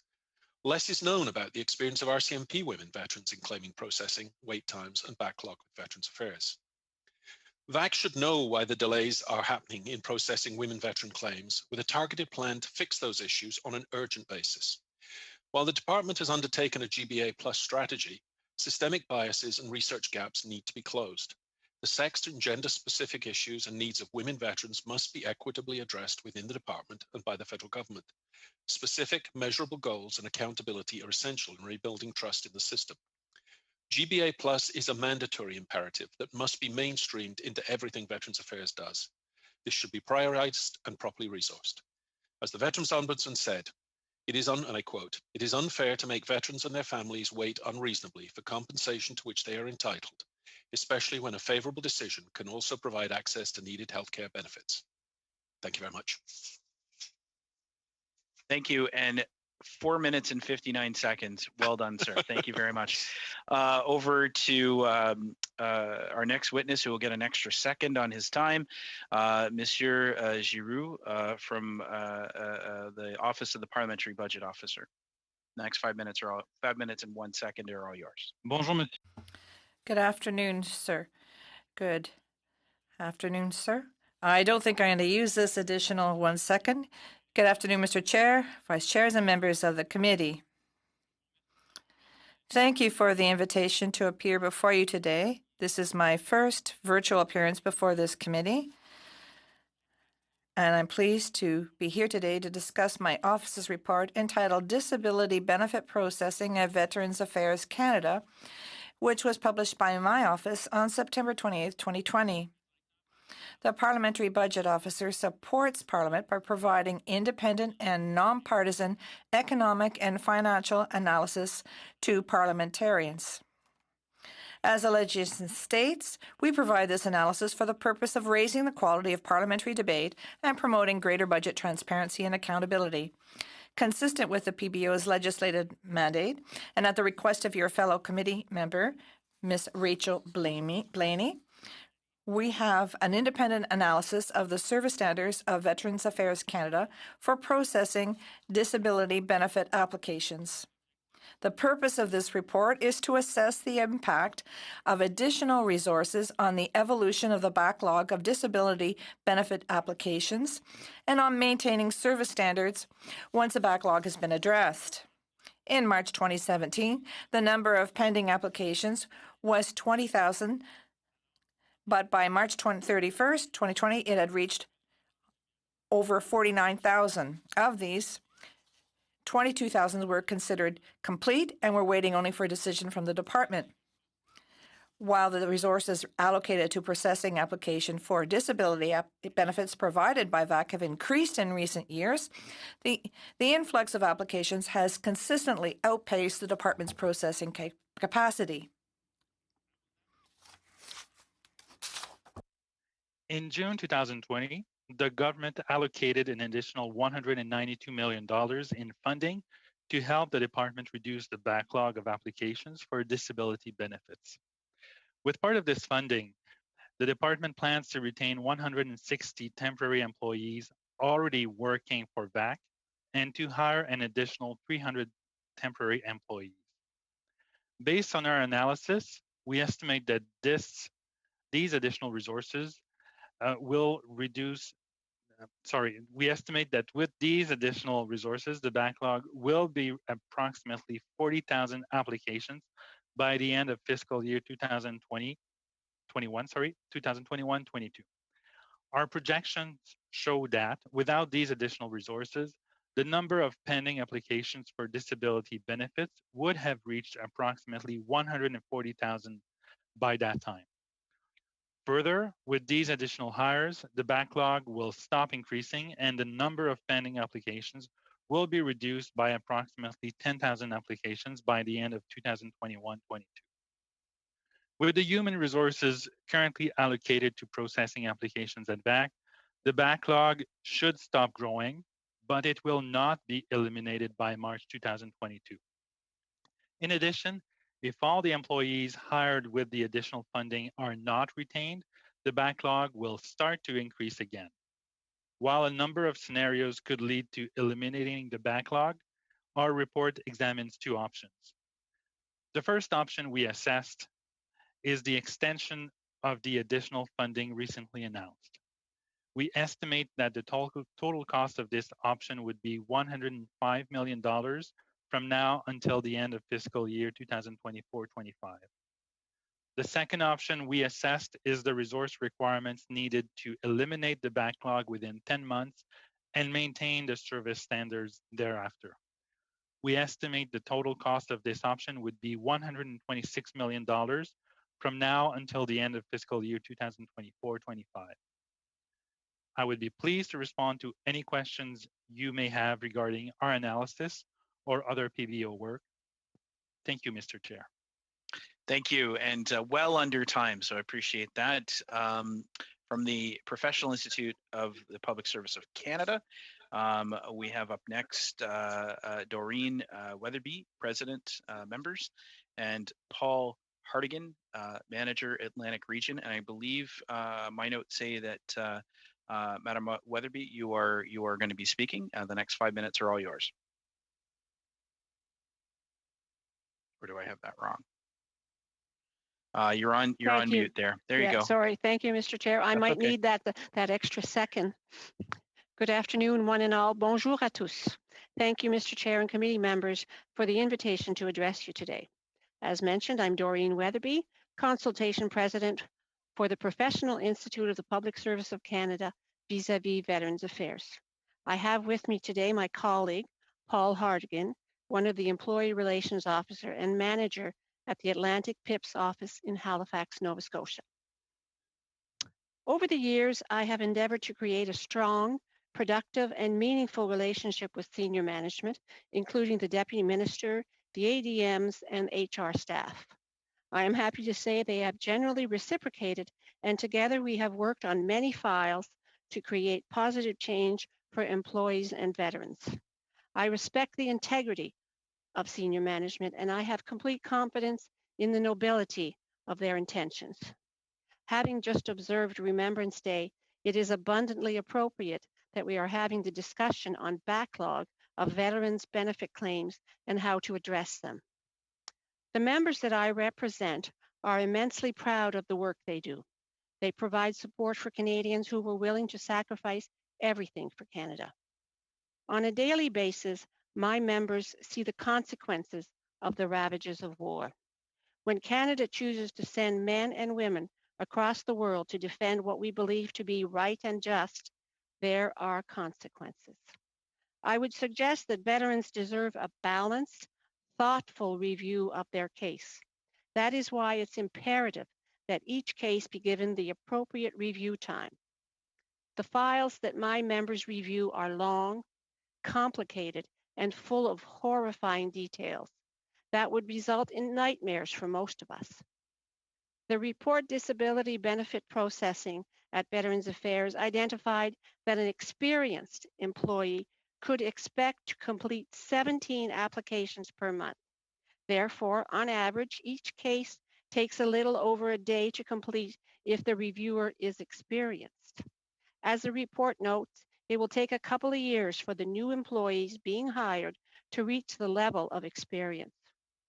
Further, given the complexities and implication that each case can present, it is not unreasonable to devote more than a day to a veteran for the review of the implications of their military life.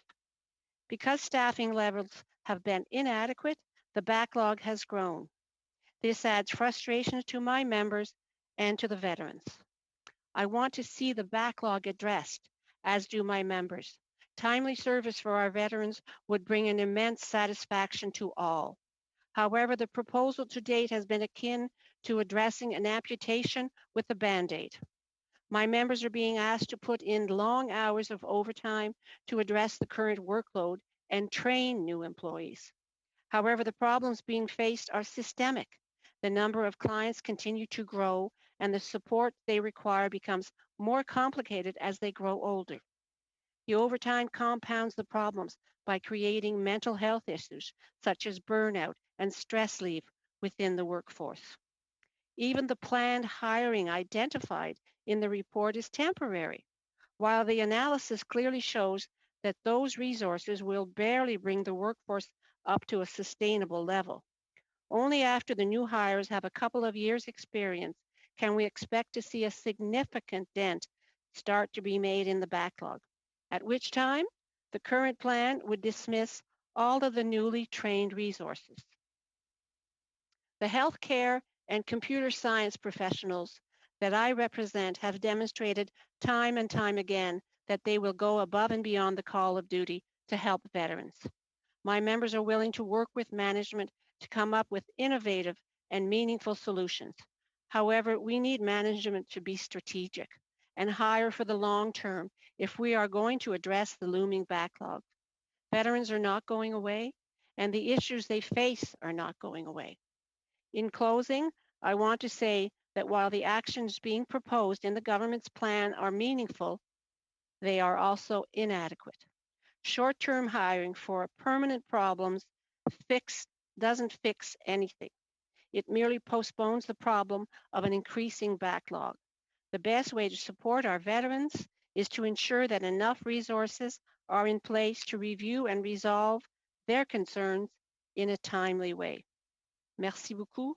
Thank you, Mr. Chair. If there's any questions, I'm available. Thank you. Thank you, and thank you as well for staying on time. I can see Mr. Walborn. If we could do a quick sound check with you, sir. I see that you don't have a headset, which is sometimes a problem for interpretation, translation. Can I ask you to just maybe let us know where you are right now, and we'll have the folks on the technical side make sure that we can proceed. Mr. Walborn, you're on mute. Sorry, that's the first step is to take you off mute there.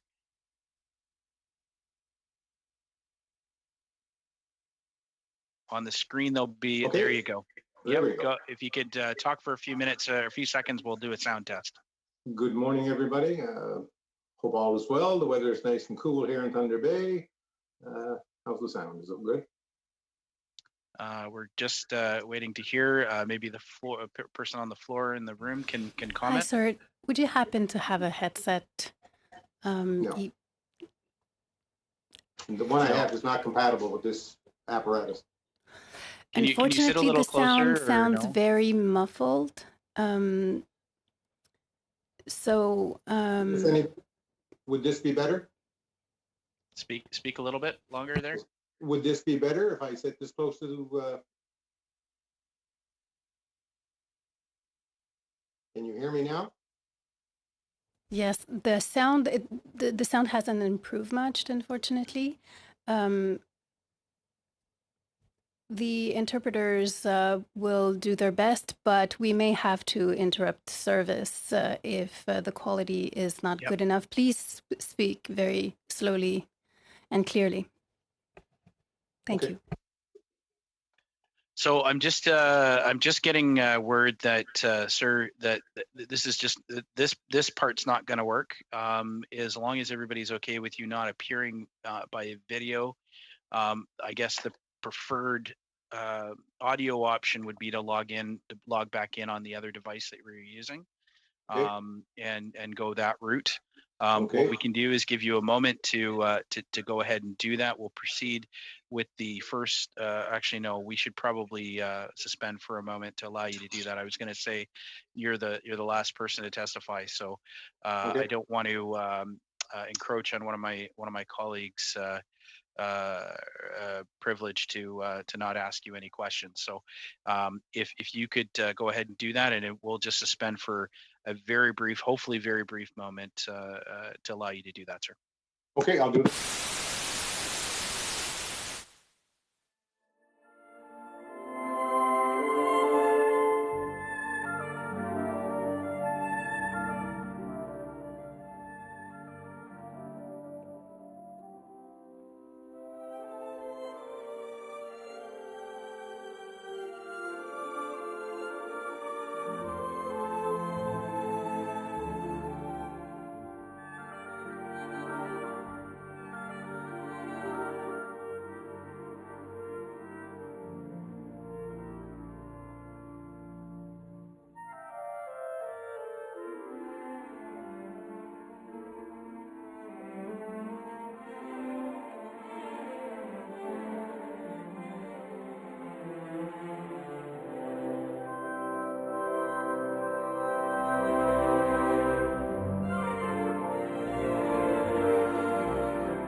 Just want to make sure, get a thumbs up from the clerk that is the case, that we are back live.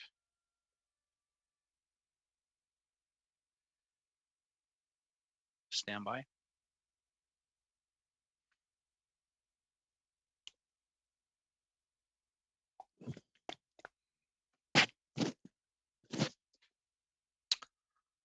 They're just making sure we're back up and running here, folks. Yes, thank you, Mr. Walborn. Can you just say a few words just so we can make sure that the sound is good? For sure. Test 1, 2, 3. Test 1, 2, 3. Test. Okay, I'm just going to wait for the final okay from the.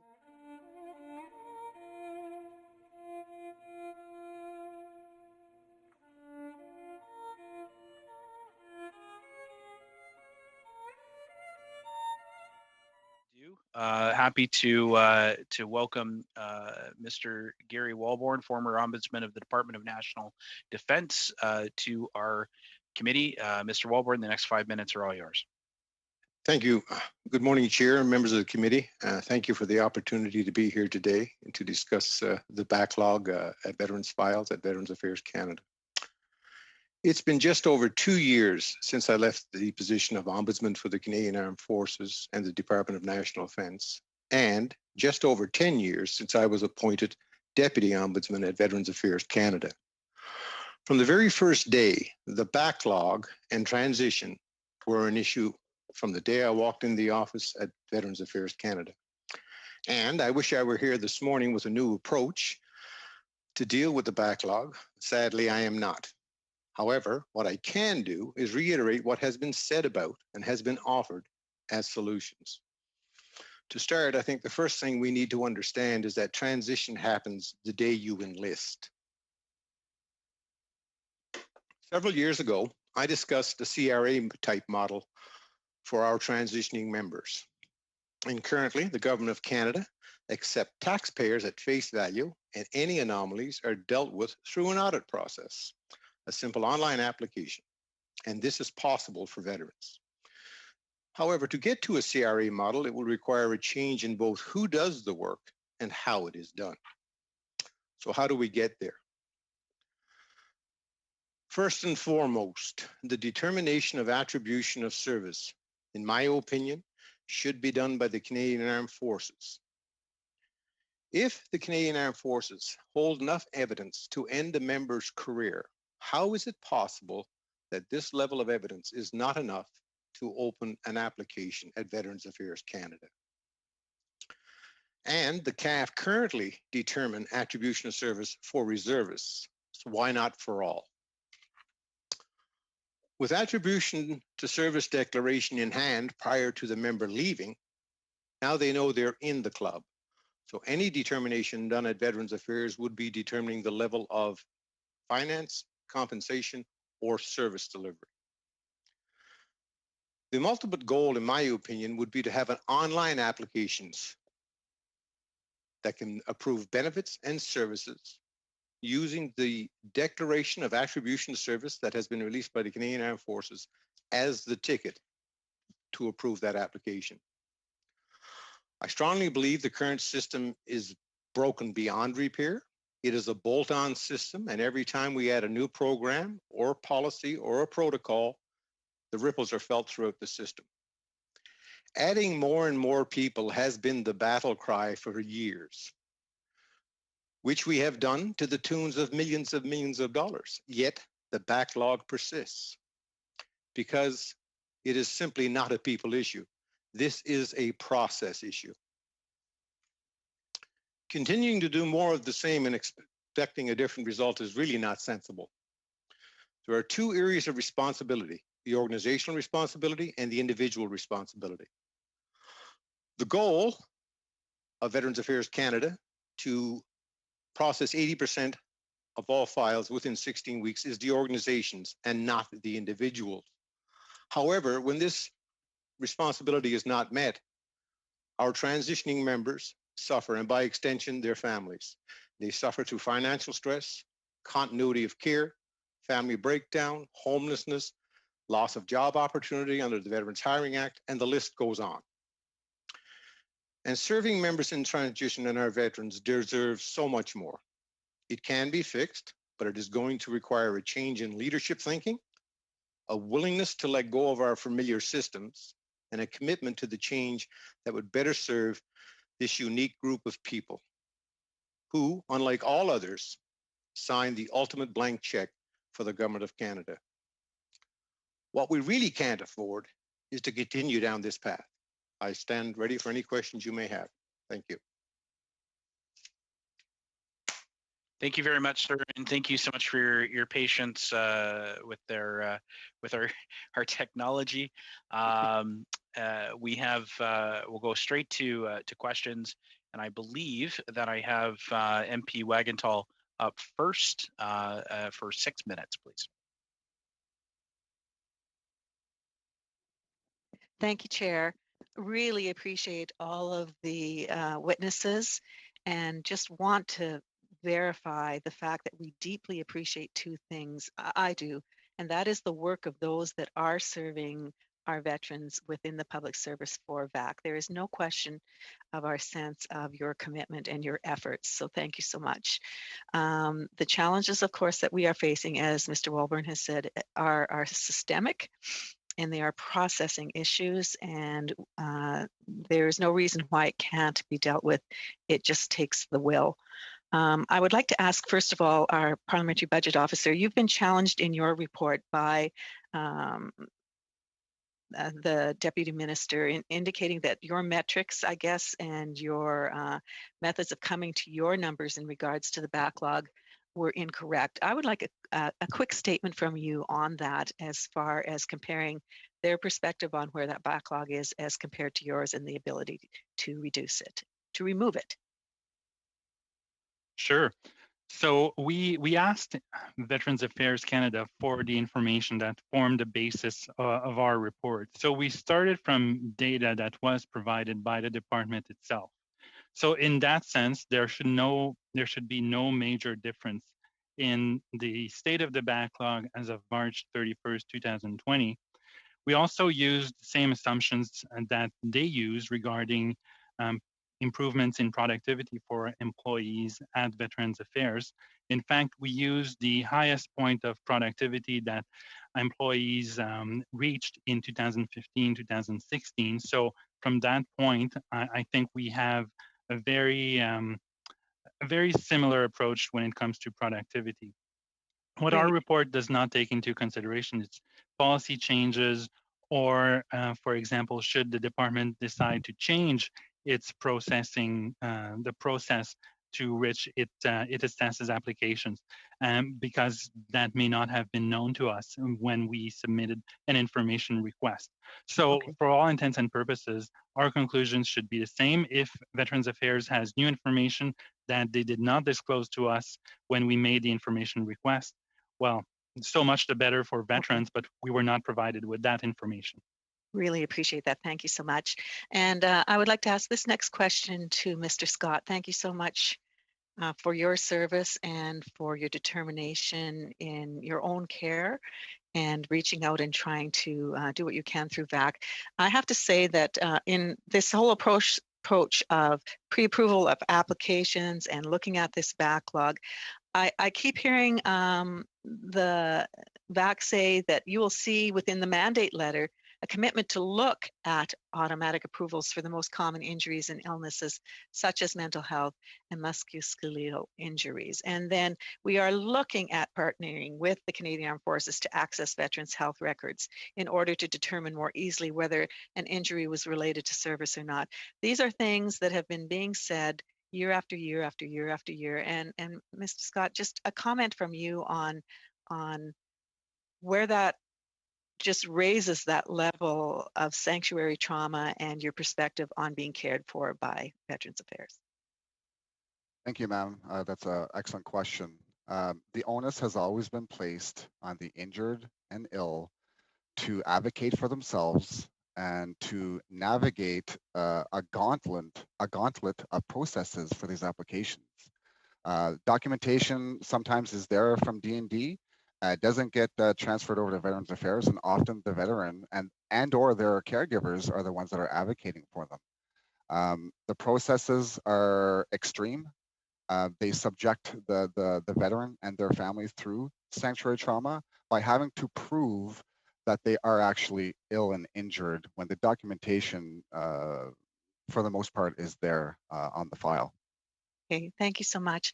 And Mr. Walburn, thank you so much for the work that you have done attempting to make the changes that I believe we really do need to make for our veterans. I wonder if you might have a comment on that as well.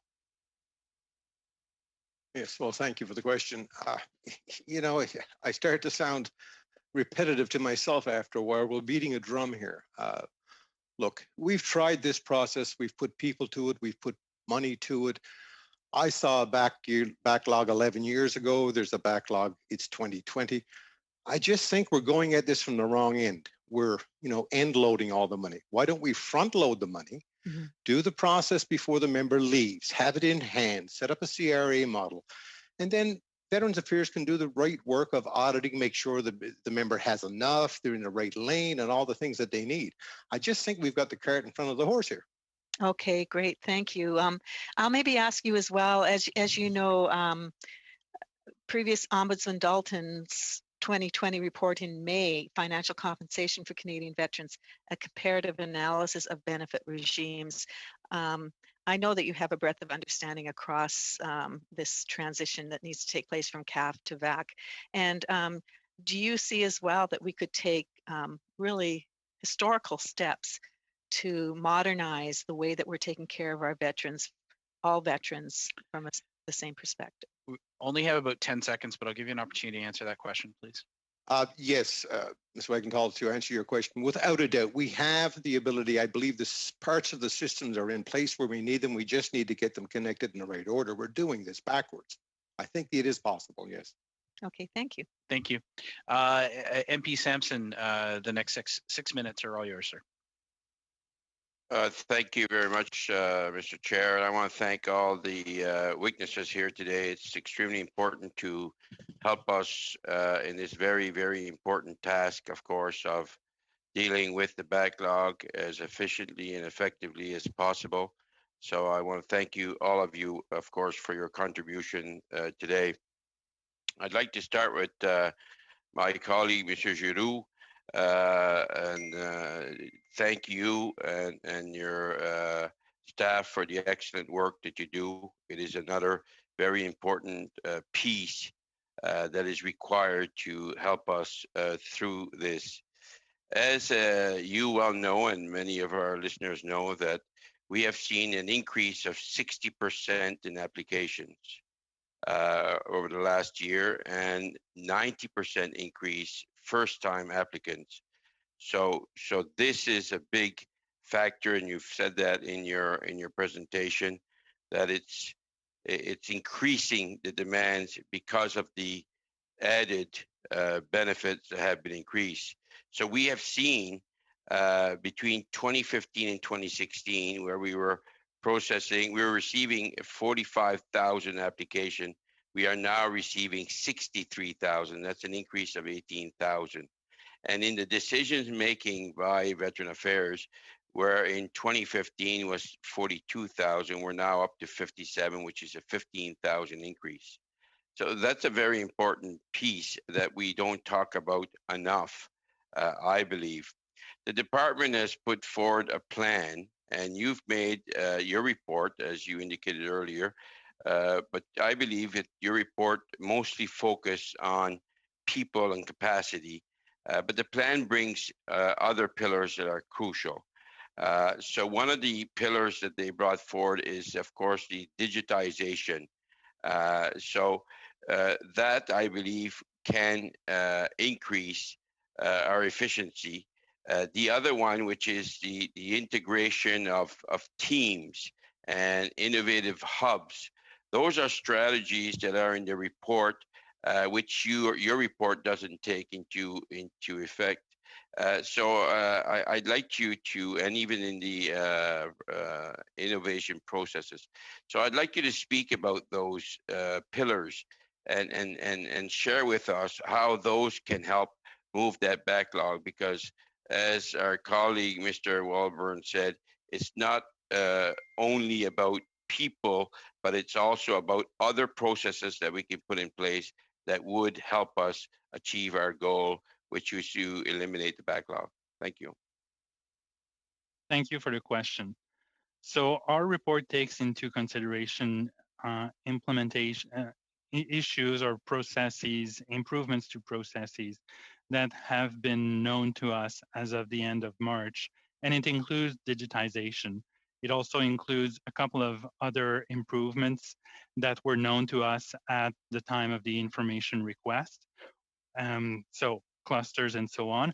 What it does not include are policy changes, for example, automatic approvals of certain types of disability applications. That's not taken into account. But the improvement in processes such as digitization are included in the report. They're factored into the necessary investments to reduce the backlog or to eliminate it by 12 months. Sorry. So these are all in there. But what we have not factored in are policy decisions that were not made or not known to us at the time of drafting this report, which would have significant impacts in reducing the backlog. And we have done a sensitivity analysis at the end of the report to show what an improvement in productivity or a decrease in productivity, what that would do to the backlog and how it would behave should, for example, employees become more productive for whatever reason, further improvements to the process and so on. And that's for illustrative purposes in case parliamentarians like you want to have further assumptions or want to make further assumptions or ask questions to the department with respect to the impact of productivity improvements. So those added policy changes, without those even, we've seen a drop from 23,000, I think, to 19 now. And with these policy changes and strategies in the plan, we will see as well major improvement. And that's without, that's also, we need to keep in mind that the people that we're adding, which is 168 plus the 350, that will be in effect, it would be at work if you want, and ready to do the adjudication in January. We should see some major improvement in that area as well, we do not think. Well, brief answer, please. Yes. So with the additional resources in June 2020, we expect that the backlog will be reduced by about 10,000 applications compared to the current situation by March 2022. So these are an improvement in the backlog. But that's only with your report that does not take the necessary policy changes. Exactly. Therefore, there would be much more than 10,000. If there were additional policy changes to the way the applications are treated, yes.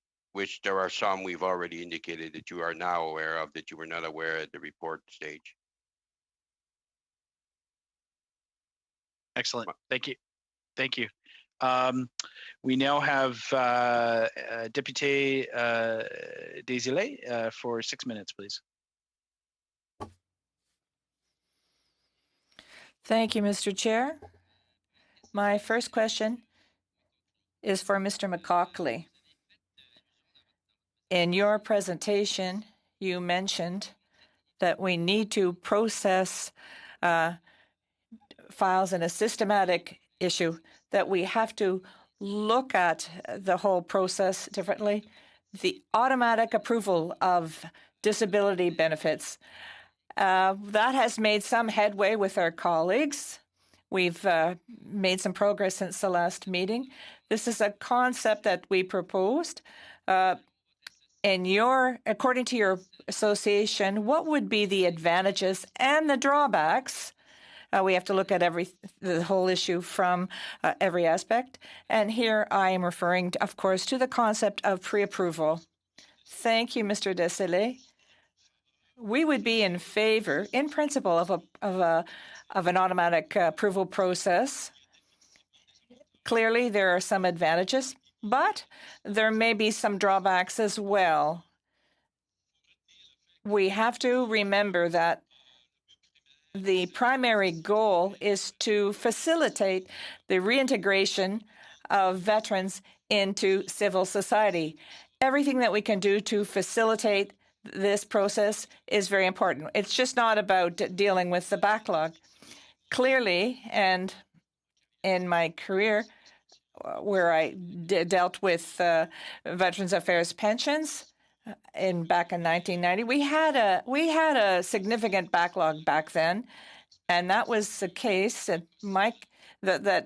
it was my experience that there were a lot of similar cases. There was hearing loss for veterans who were subject to noise. There's noise when you are served. There are explosions, the motors.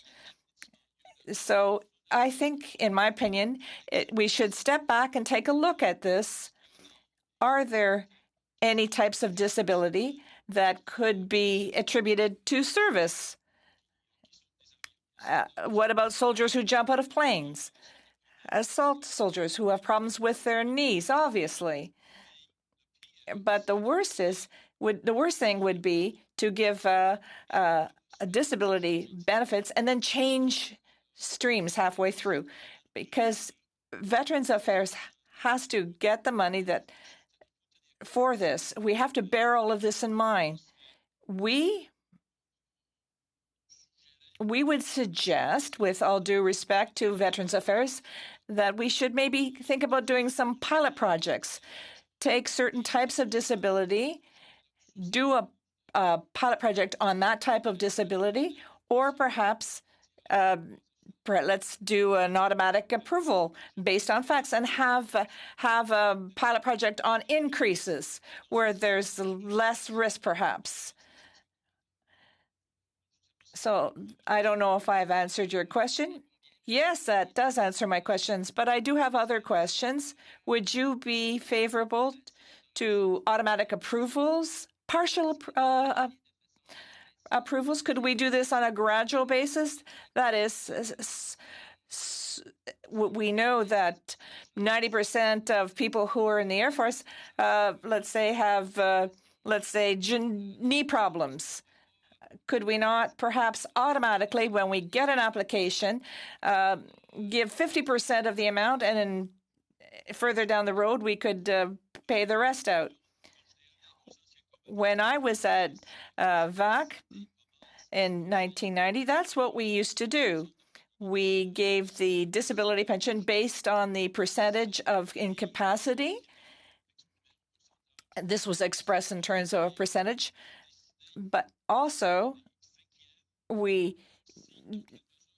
could decide to what extent the disability was attributed to military service. So someone who has 50% incapacity, and let's say we feel that 20% of this incapacity was due to the military service. So yes, if I haven't worked for 20 years at VAC, you must consider that as well. But having a system like that, you could pay out an immediate pension, and then would also give access to other services, such as the VIP service, as mentioned by the minister.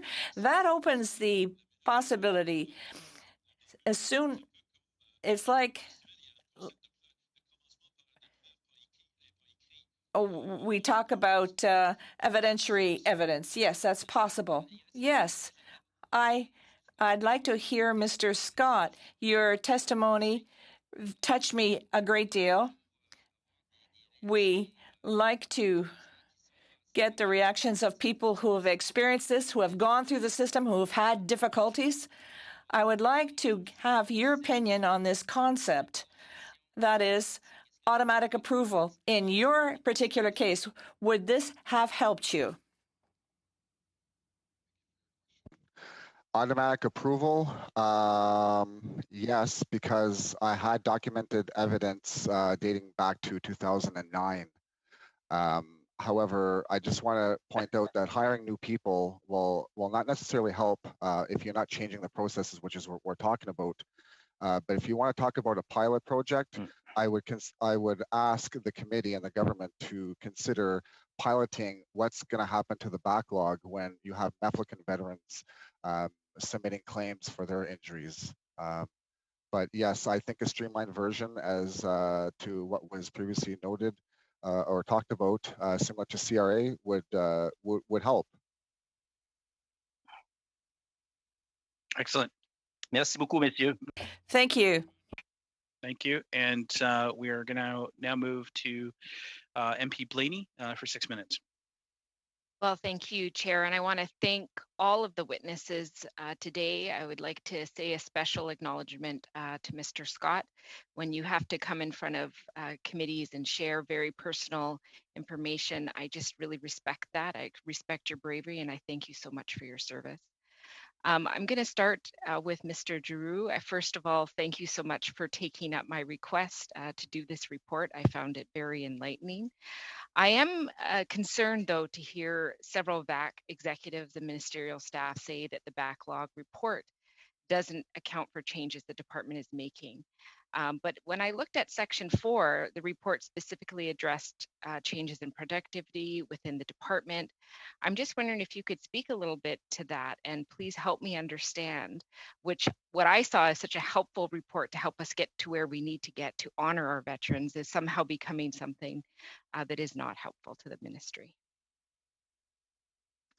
Well, the report that we drafted, we provided to you and to parliamentarians, takes into consideration improvements that were mentioned, such as digitization of files.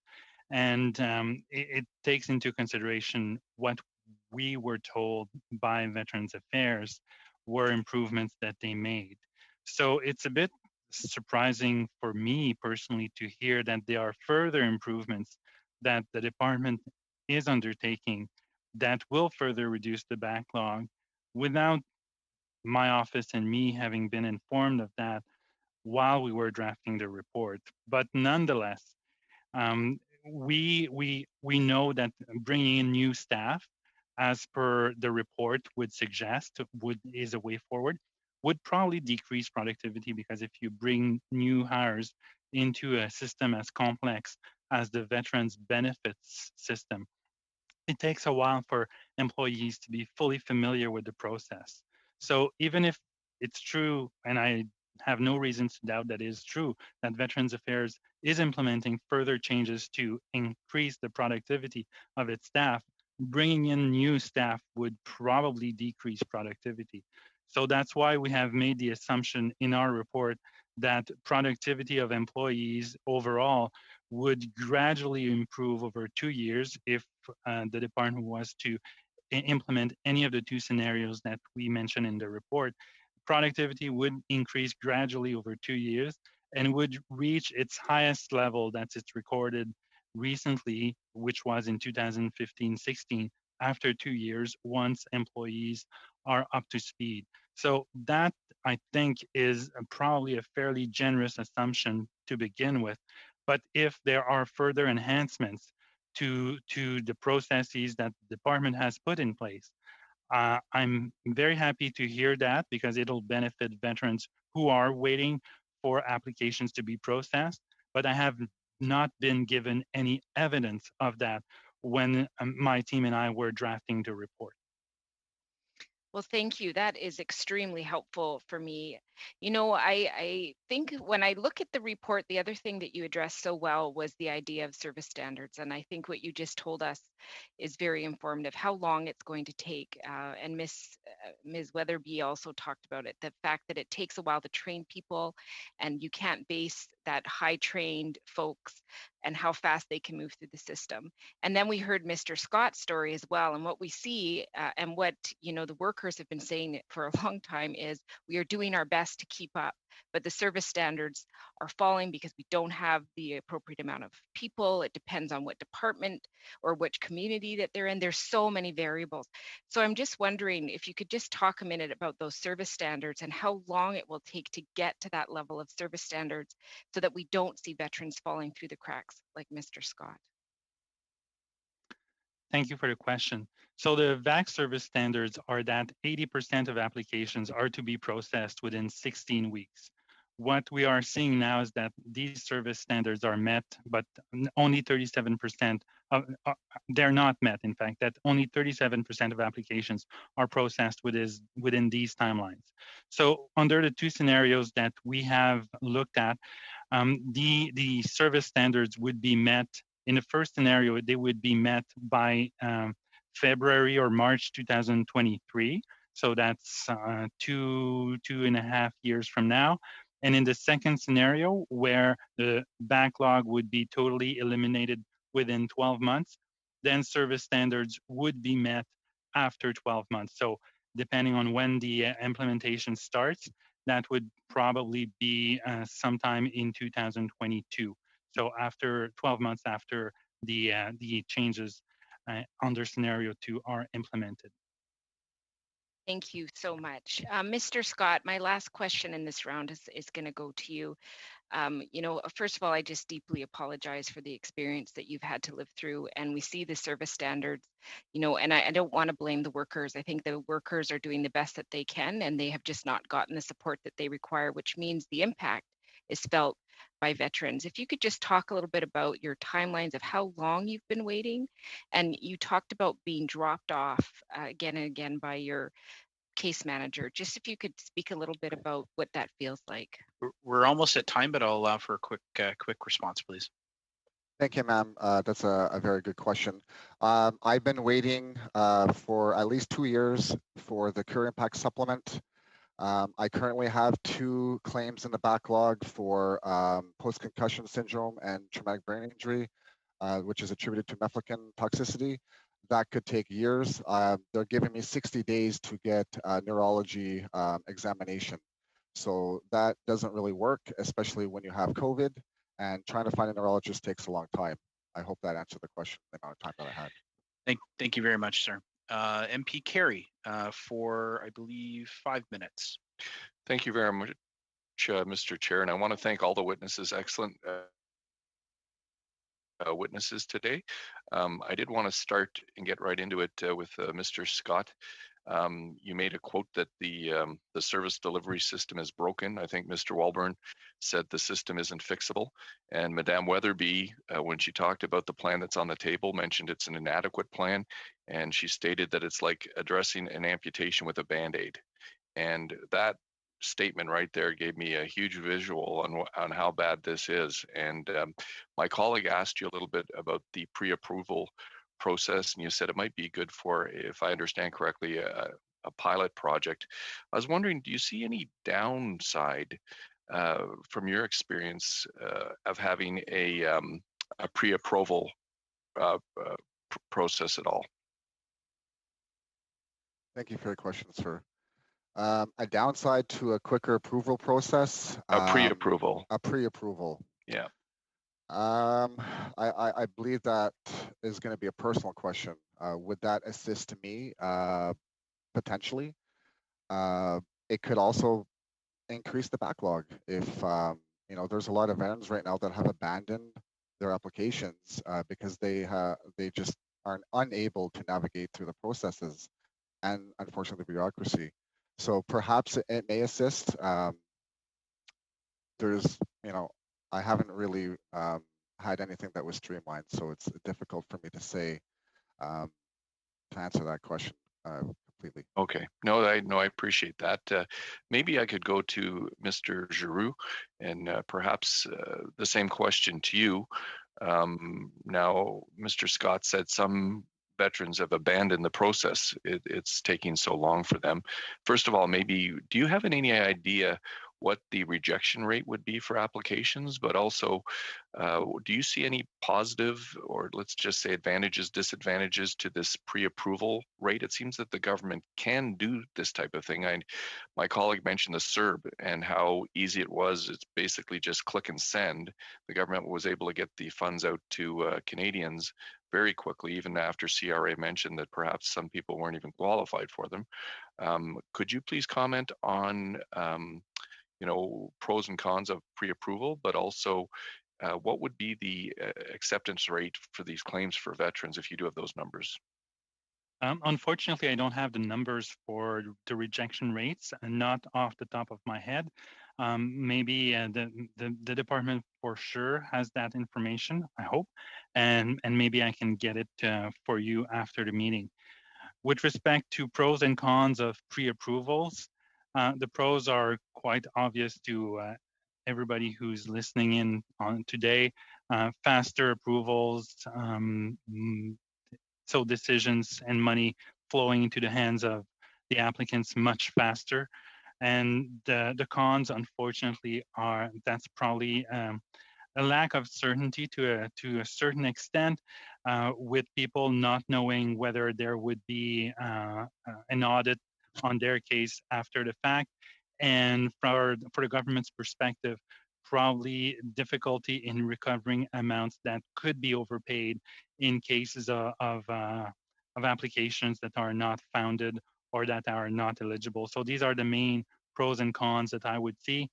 And if I had half an hour, I could probably come up with a longer list of pros and cons, but off the top of my head, these are the main elements that come to mind. Well, I think everyone around the table would like to come up with solutions, and that's why I was very impressed with the witnesses here today. And perhaps if we could dig down on that just a little bit more, if we had a pre-approval process like some of the veterans organizations have suggested, but it would have a verification aspect to it after the fact.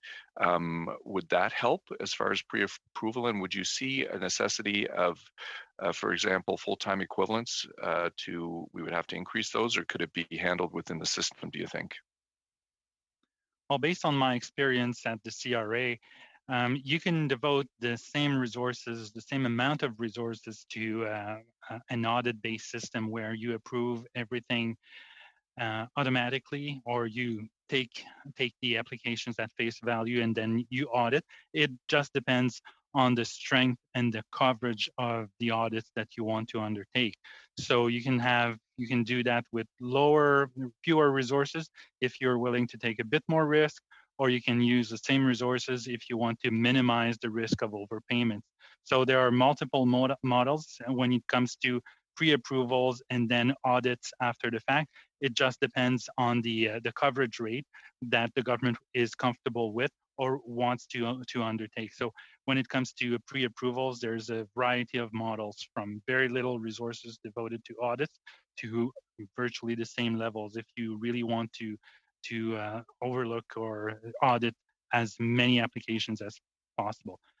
I think it would be more reasonable to have fewer resources to be fair to the process. But I'll stop it there because I see Mr. Chair with his hand up. Thank you very much, Thank Mr. you very much. Thank you. And now over to MP Fillmore, please, for 5 minutes. Okay, thank you very much, Chair. I appreciate that, and warm thanks to all of the members for coming and join the witnesses for coming and joining us today. I wanted to ask a question about understanding the processing delays, and I'd like to hear from the witnesses on a question that I put to the Deputy Minister at our last meeting.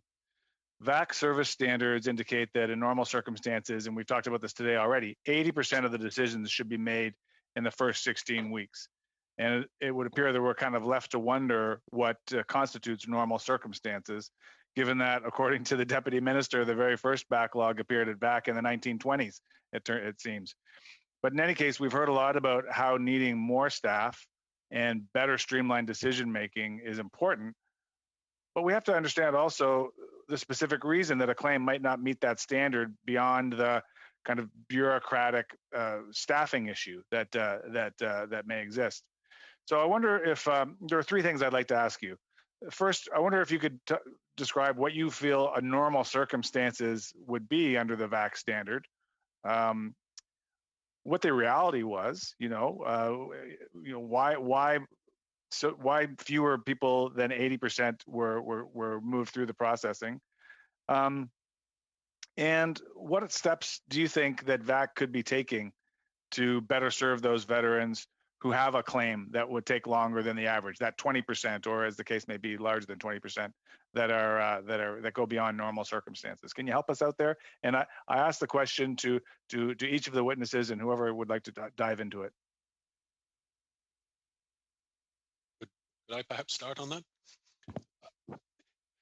So when I was Chief Pensions Advocate at Veterans Affairs back in the 90s, as I said, we were dealing with backlogs back then. So it doesn't actually surprise me they were dealing with backlogs in the 1920s as well. Basically, if you want to talk about a normal claim that could be decided reasonably quickly, you would be talking about a claim where you had adequate, and I'll use the word adequate in quotes because that's up, adequate's in the eye of the beholder to a certain extent, but you had adequate evidence of a disability that you were able to link back to service, military service, or in the case of the RCMP service. The challenge with that is getting the documents together. The evidence of the disability is getting a doctor's opinion. Mr. Scott talked about his requirement to get a neurological assessment, which is very difficult at the best of times and even worse now. So the level of proof that the system needs to get to accept that the medical diagnosis is acceptable, whether it needs to be from a specialist or from a family doctor, and then the link back to what your service was. And I think some of that can be done somewhat presumptively, like I commented. It's not surprising that people with military service have hearing problems because they've been exposed to loud noises over the course of their career. It's not surprising that people who jump out of airplanes or jump out of tanks may have knee problems. Some of the other areas are a little more complicated, but there is work that could be done there. The problem is even that, quite in my own experience, is making sure you have that normal file. You need all of that information. You need the flow of information from the Canadian Armed Forces into Veterans Affairs. You need the flow of information from the doctors. You can also, though, I would say, look to what goes on in other countries. Look what goes on in the workers' compensation world. There are certain things that we know that if a person is exposed to this, then this is the natural result. It's not rocket science. Please go ahead if anyone else would like to answer. Mr. Scott. Yes, thank you, sir. I'll give a short answer here. What's happening now in a lot of situations, and I'll use myself as an example, is that with the change in legislation on April 1st, many authority was removed from the regional level and placed in centralized units such as the diminished earning capacity unit out of Winnipeg. They are completely removed from their veteran clients. There's no context. My case manager operates very much on a secluded island with no emails or phone numbers to contact outside of the veteran service team. So that really prevents and blocks communication through interdepartmentally. And the process, the appeals process is far too grueling for veterans and their families to go through. It needs to be streamlined. Thank you. Thank you very much. Now over to MP Desilets for 2.5 minutes. Thank you, Mr. Chair. This testimony is very interesting, but when it comes to the pre-approval process, I think we're making slight progress, but what I would like to say, and I have a question now for Mr. Coakley. At one point, we're dealing with, in the process of accepting what's unacceptable when it comes to the backlog. So the numbers that we see leads me to think about the pandemic when we see in Quebec that there are over 1,000 cases per day. I draw a parallel with this. 40,000 just doesn't make sense. So if our model is not working, we have to think about taking alternative action. That's my little forward.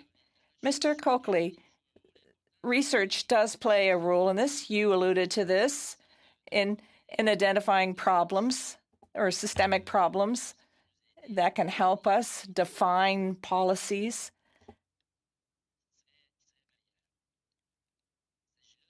We must focus on these files to deal with these unacceptable backlogs. In your opinion, in your comments, you said that we had to eliminate shortfalls, but I'd like to hear more about this. Is there any research, scientific research that can help us? Have we done any comparisons with other countries? Thank you, Mr. Desilets. Clearly, there are some shortcomings in research. Canada is not the biggest country in the world, so sometimes our pool is very small. There are definitely shortcomings in research on the Canadian cases, but that doesn't mean that our colleagues in the United States or in England or in Australia or New Zealand, the Five Eyes, we do work together on a lot of projects. They have a lot of relevant experience that we can base ourselves on. However, within that, yes, we do need to target our research. I talked about the situation of women earlier. Women suffer from different types of illnesses than men do. So the types of illnesses that can be attributed to military service is different for women. So we need research on that. VAC has to ensure that they have good data on this. Thank you. Thank you very much. MP Blaney for 2.5 minutes, please. Thank you, Chair. My question is to Ms. Weatherby. One of the things that has concerned me, and I've asked the minister about it several times, is the idea of hiring temporary workers when I think that there is a need for permanent workers. I'm just wondering about what's happening with that and your opinion on those issues. Thank you for the question. That is my focus on being here today. Was yes, we're hiring, and the training is ongoing continually for the last 2 years. That being said, the processes have changed also. So I see the two of them coming together with the IT help that's going on with PFL and all the other components of new strategies in the processing. But the problem is we're getting them together, they're coming together, but then in 2.5 years, the temp people are gone. So we're back to where we started. And 5 years from today, if those temps leave, we're back where we started with occurring backlogs again. Thank you. That is so helpful. I want to thank Mr. Walborn for talking about having, on the defense side, more work being done prior to veterans or military folks being released. And I'm sad to say that this was something that I heard from you, Mr. Walborn, in Defense Committee many years ago. So it's unfortunate that this is still something not solved. So I'm just wondering if you could speak a little bit about that and about how that would work in terms of post-transition. So what my concern would be is if there was work done when people are still in the military, but when they leave, they find other issues arise, how would they address post-transition concerns? And how would Veterans Affairs work with the Department of Defense to make that a smooth transition and to allow Veterans Affairs to continue to work on someone's file and modify it depending on their need? Quick response, please. Quick response. Okay. First of all, a couple of things. The 80% target for 16 weeks only starts when Veterans Affairs Canada has a complete file. So we need to know that. Secondly, someone talked about raising the quality of the output. I think you can only do that by raising the quality of the input. So upfront, the Department of National Defense, they determine attribution of service. That's the card that pre-approves. The determination is made by Veterans Affairs Canada with the level of service or compensation. To your question about late manifestors, there's always going to be late manifestors, and I've always said there will always need an arbitration arm at Veterans Affairs Canada to deal with that. People leaving the military with PTSD can have no symptoms today, but in 3 years from now, their world can be completely different. So there's always going to be late manifestors. But as others have said, we have a track and trend of the type of activities that these members partake and the outcomes of those activities. So, you know, we're data rich and knowledge poor. Thank you. Thank you very much, sir. Now over to MP Broussard for 5 minutes, please.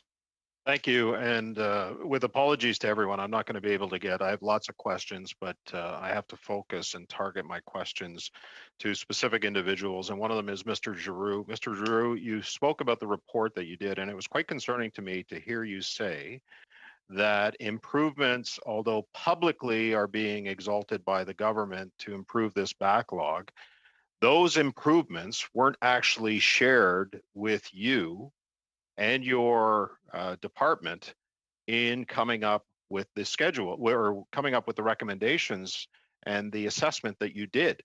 Is it unusual in your experience that the government would talk about these issues publicly, yet not share that information with your department? Yes, that would be unusual. And I'm not saying necessarily that the department is willfully not sharing information with me. They may be under the impression that there are improvements being made that we have not taken into consideration, while we have indeed taken them into consideration. That what would not be unusual is for one of my reports to irritate a government department or a government institution,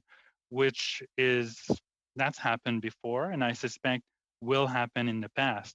But we've asked information to the Department of Veterans Affairs before preparing the report. We have discussed the main thrust of our conclusions, and they've had opportunities to correct some of the misunderstandings that could have arisen, and we have not heard that in the course of drafting this report. So I'm a bit surprised to hear after the report is tabled that there are things we have not taken into account.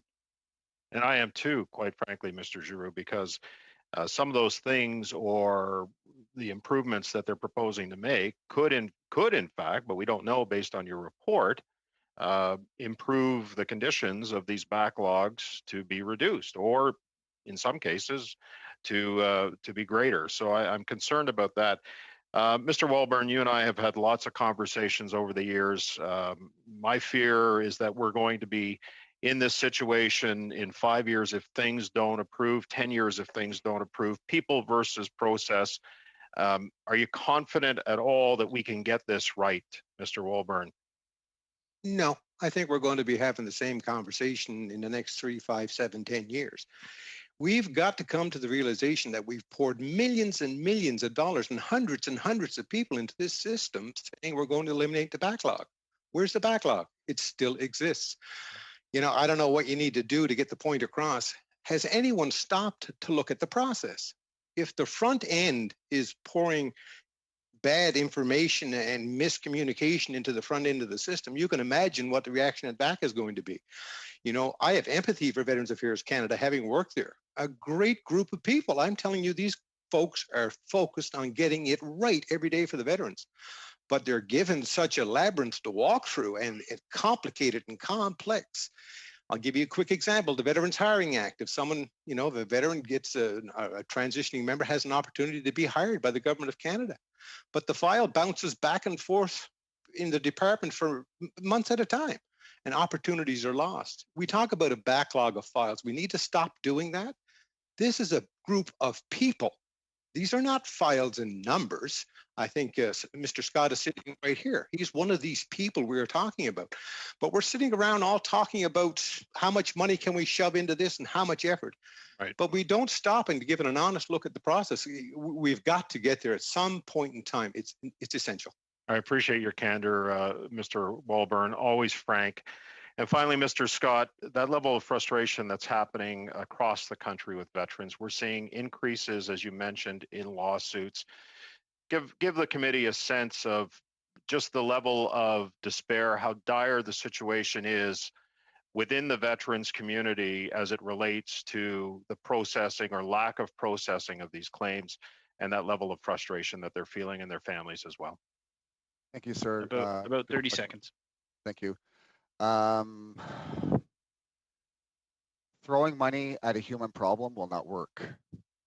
And I agree with the comments being said here. We could be talking about this, and we will be talking about this in years to come. I propose that a Veterans Affairs Royal Commission occur here in Canada to look at the systemic issues. Throwing money will not solve this. We will be talking about this next year and the year after that. A Veterans Affairs Royal Commission will totally open up the lid on this so that we can work together as a country to support our veterans. Thank you. Thank you. We are going now to MP Casey, but I do have to warn him his time is cut down to about 2, maybe 2.5 minutes to give us the latitude to deal with some committee business.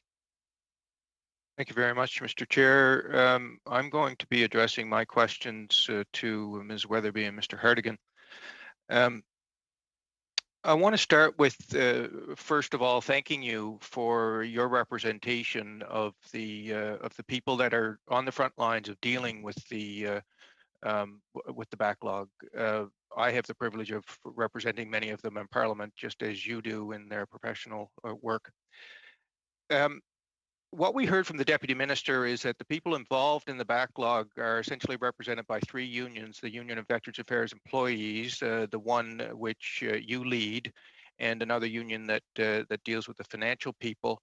Number one, I get you to confirm that and get you to explain to the committee the role that your members play. Thank you, Mr. Casey. Yes, there are 3. The UVAE is the employees that are part of PSAC. They fall under the admin assistants, the WP2s, who also help with the files. Then you have PIPs and you have the finance. What the PIPs have to offer, there's over 500 PIPs employees with Veterans Affairs, and you have your doctors, your nurses, the medical adjudicators, which are the primary owners of the files, You have the IT people. There's over 200 IT, and they govern all the new programs that are implemented into this system. And we have procurement officers also that are fall under PIPs. Thank you, Ms. Weatherby. So if I understand you correctly, it's primarily your members that are on the front lines. There are some supportive roles by the others. That being the case, were you surprised when the president of the Union of Veterans Affairs employees said that it's unfortunate that a lot of the adjudicators are based in Charlottetown? Thank you. I don't recall that particular statement, sir, so I really shouldn't comment on it. But I'm reading it from the transcript of the meeting. Okay. And I've also written to her twice on it. She has chosen not to reply. Yes, well, I work very well with all unions, as I mentioned, working with senior management and the deputy. The medical adjudicators are not all in Charlottetown. We have quite a few that are in the Quebec area because they govern some of the French issues. We also have them in Ottawa. We have them out west. They are not just, especially now with the COVID, we're hiring and this virtual world, they can be at home and looking after files. Thank you. Thank you very much, and I'm afraid I have to step in and bring our meeting unfortunately to a close. I want to thank all of the witnesses for being here today and helping our study on the backlog. I will ask the witnesses to log off of Zoom, and we're going to go right into some committee business here. Point d'ordre, Monsieur. MP Desilets. On a point of order, Mr. Chair, something of interest to everyone. I wanted to be clear. Mr. Joux alluded to a very important factor. He said that he has sent us figures on refused cases. This pertains to not digitization, but pre-approval. That's all I wanted to raise. That's happened? I would have to check with the clerk to see if that has been submitted. If not, we will give him the opportunity to share it with our committee and make sure it gets distributed amongst all members.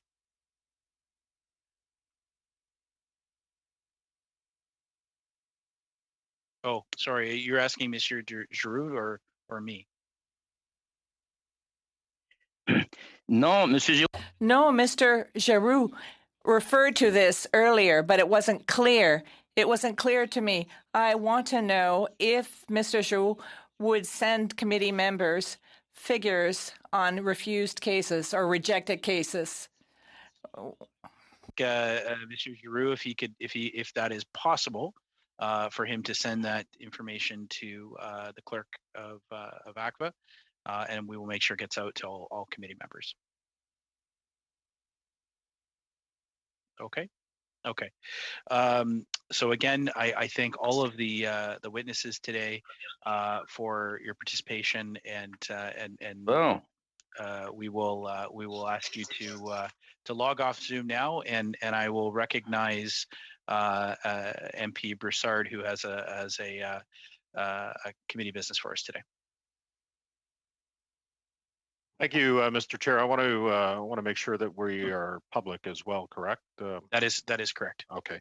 So, Mr. Chair, given the evidence that we've received today, not just from the minister, but also from these very compelling witnesses, I've circulated a motion to the clerk in both official languages, and I'll put the motion on the floor right now.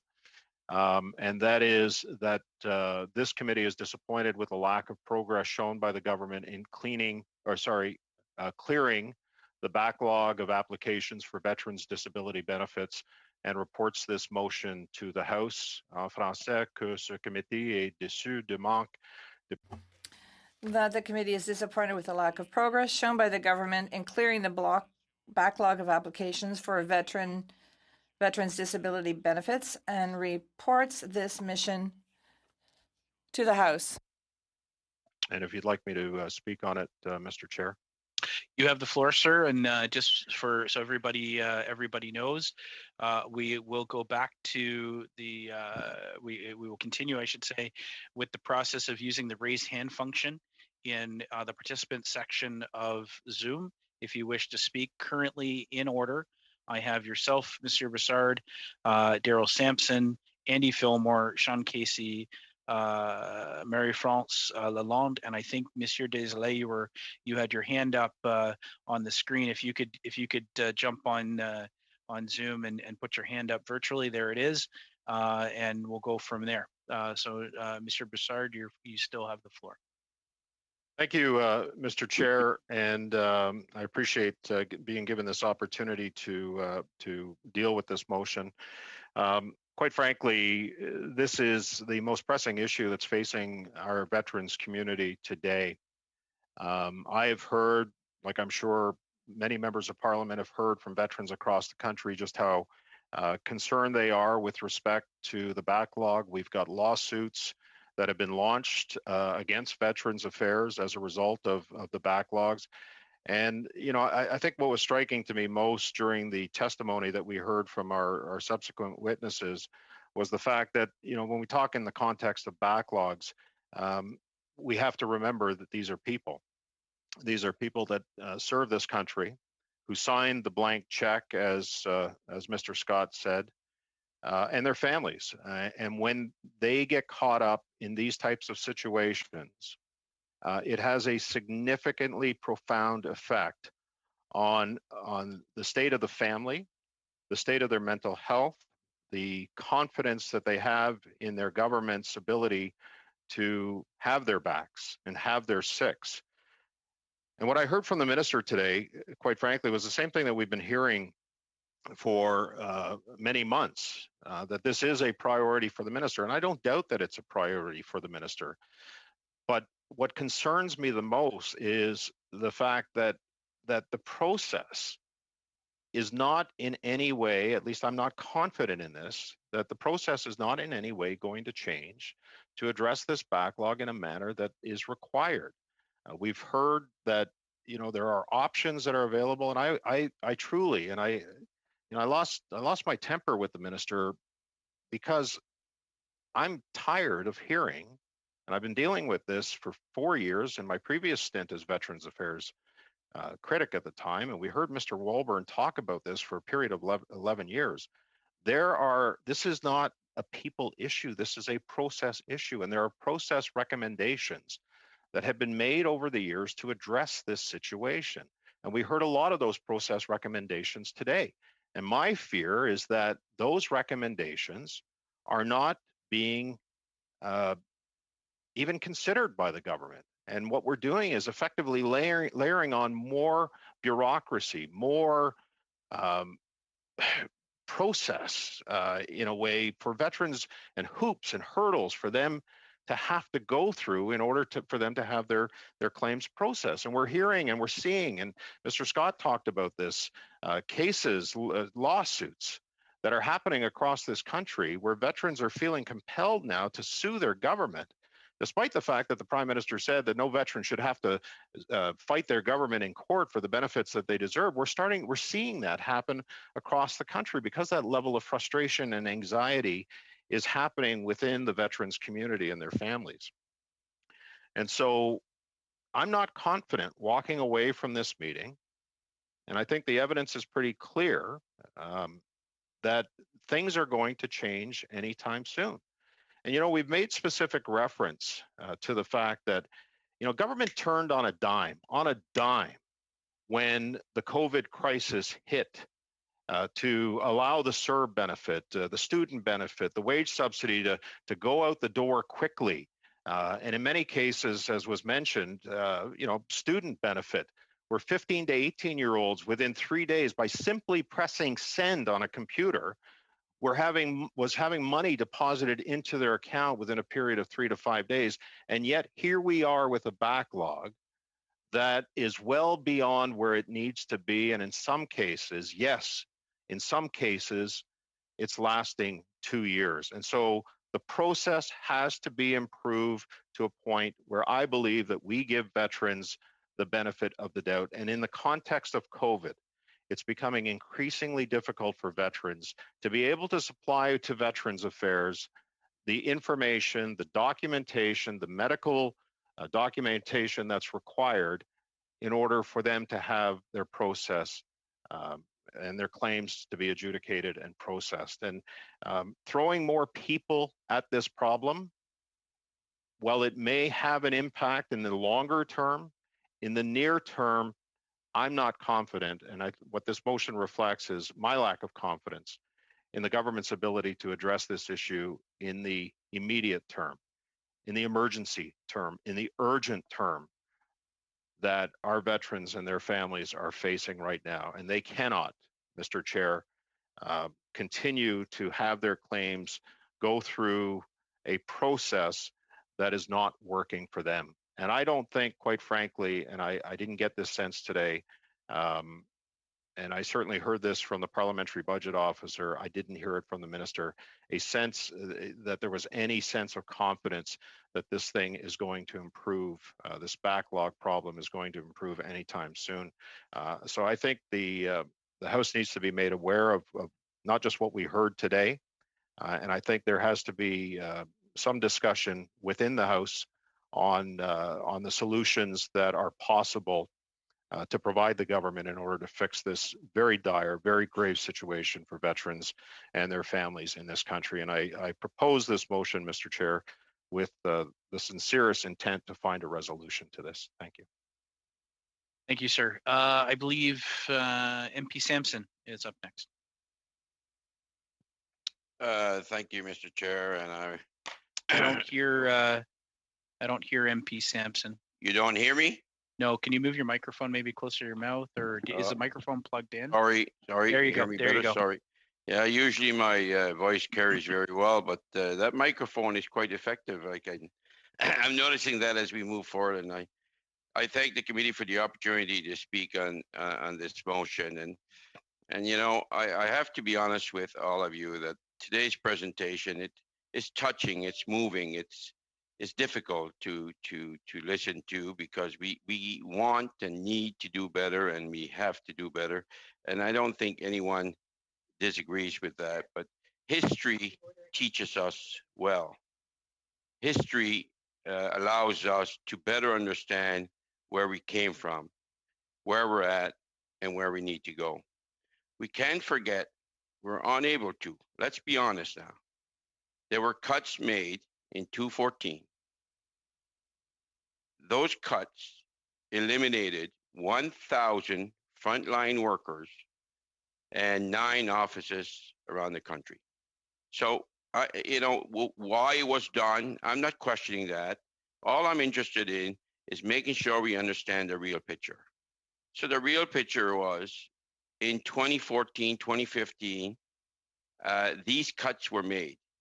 That by itself would have put, and all of you, doesn't matter what party you're sitting with, you all understand the devastation that had on veterans and veterans communities and on the backlog. That is, without a doubt, if we look ourselves in the mirror, it is very, very clear. The second thing, which is extremely clear, is since we, in 2015, when our government took power, we have invested over $10 billion. That's not just money. These were programs, very important programs that had been shared by the veterans community. The education fund, the lifetime pension, bringing it back, all the various programs, caregivers, etc. These additional programs allowed many, many veterans now to make applications for benefits for them and their families. We have to be honest there. There's no question about that.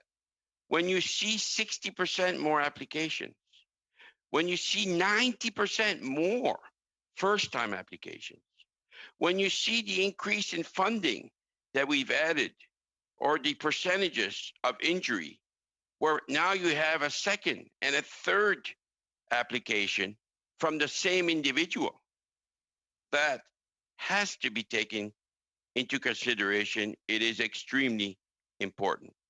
Now let's look, that's the intake. Let's look at the outtake. We've indicated clearly that in the last 5, 6, 7, 8 months, there has been an improvement of over 4,000 cases that have been eliminated over and above the backlog. So this is coming backwards. That means we're making headway, which is very positive. The PBO just mentioned in his statement today that with his report, with what we have today, without taking his extra additional, but what we have today, without taking all the policy changes, that there would be an elimination of 10,000 on the backlog. That's without his additional hires. And you also have to keep in mind that this plan that Veteran Affairs brought forward in June, and the hiring are taking place now as we speak. And I praise them for their recruitment, because I understand they're making great progress on hiring all those numbers. I believe they're at 300 out of 350 today. They'll be ready for effective work in January. So the plan, including the new hires, including, of course, the digitalization, the common applicants, if you want, the innovative process, with all those pieces in the plan, which is not at work yet, it's just beginning. But there will be that much more work being done in those categories once we have the 350 hired. So with that being said, let's allow the plan, let's work together to bring us forward. What we heard today is a clear sign of progress, and a lot of extra progress once we hit the ground with the new hires, as well as all the added pieces to the plan. Let's be fair and say that as a committee, we listened today, we received information that allows us to see progress, not as fast as we would like, but see progress. And we're confident that in the new year, with the plan in its full capacity, we will continue to see much more progress in 2021. That's to be fair. But to say that we didn't hear there was progress made, or that the pieces that are put in place now in the new plan will not bring progress, that's unacceptable. I can't support that. But I can tell you that we can do better, and the people that have contributed today are helping us, and all of us around the table who bring forward the various cases is helping us in moving that forward. Thank you, Mr. Speaker. I have next MP Fillmore. Thank you, Chair. I appreciate that very much. As the minister said earlier today, and as I'm sure all committee members agree, the existence of the backlog is unfortunate, it's unacceptable, and we 100% we all need to work on fixing the backlog. And that's what this study is all about. So I would say that at best, Mr. Brassard's motion is entirely premature until the study is complete. But I have to say that at worst, it is partisan political posturing at its worst. And I've intervened in the last parliament and again in this parliament to point out how this backlog arrived. And as Parliamentary Secretary Samson has pointed out, let's recall that it's a direct result of what happened the last time the Conservative Party, when they were government, applied partisan politics to Veterans Affairs in an attempt to balance the budget on the eve of a federal election, eliminating 1,000 jobs, closing 9 regional offices, slashing tens and tens and tens of millions of dollars from the VAC budget. That's what caused these backlogs.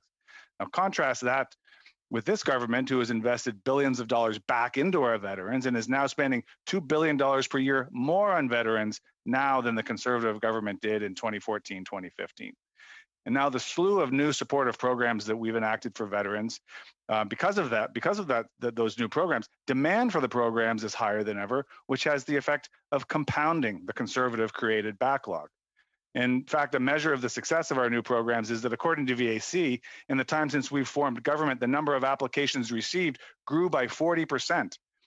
So I might remind the opposition of what famously happened when the Obamacare website was launched in 2013. The site was overwhelmed with applications, the site crashed, but this wasn't an indication that Obamacare was flawed, quite the opposite. The website crashed was an indication of the success of the program that was finally invested in after a period of analogous conservative budget cuts in that country. And so the success of our government's VAC programs and the demand that success has created is why we are rehiring employees that were dismissed and reinvesting money that was slashed under the conservative government. So, Mr. Chair, if Mr. Brossard would like to proceed with his motion, I'd like to propose the following amendment to his motion. And if it's in order, Chair, I'd like to read the amendment now. Proceed. Okay, thank you very much.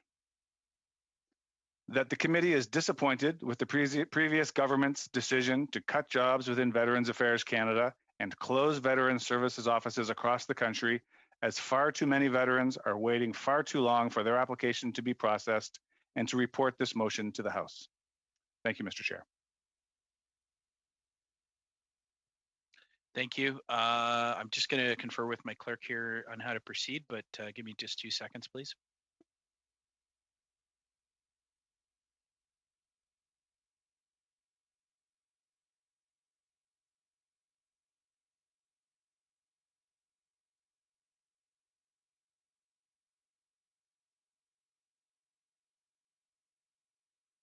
Sure. Okay, so I have other people with their hands up, but we do have to deal with the amendment before moving on.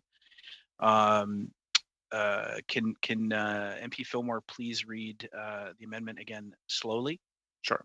For the benefit of the clerk and the interpreter. And point of order, Mr. Chair. That motion. Where's that coming from? Oh, sorry, Mr. Bazan, welcome. Thank you. Yes, point of order, sir. I believe that the amendment changes the intent of the motion and it should be ruled out of order. Thank you for that question. I'll confer with the clerk, but I will, if you give me a moment.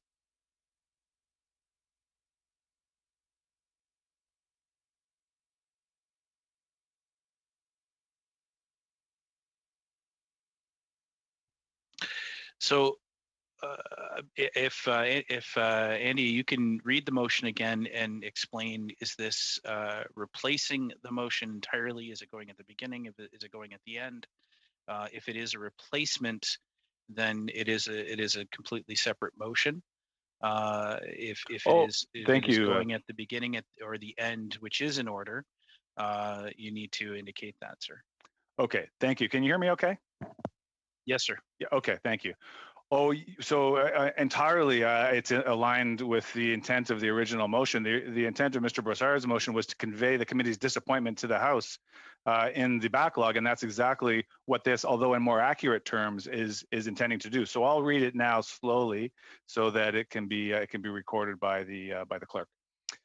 That the committee is disappointed with the previous government's decision to cut jobs within Veterans Affairs Canada and close Veterans Services offices around the country, as far too many veterans are waiting far too long for their application to be processed, and to report this motion to the House.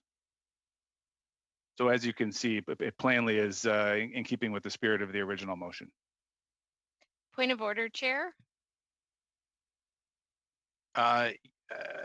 Just sorry, I've got two people in my ears here. MP Blaney, point of order.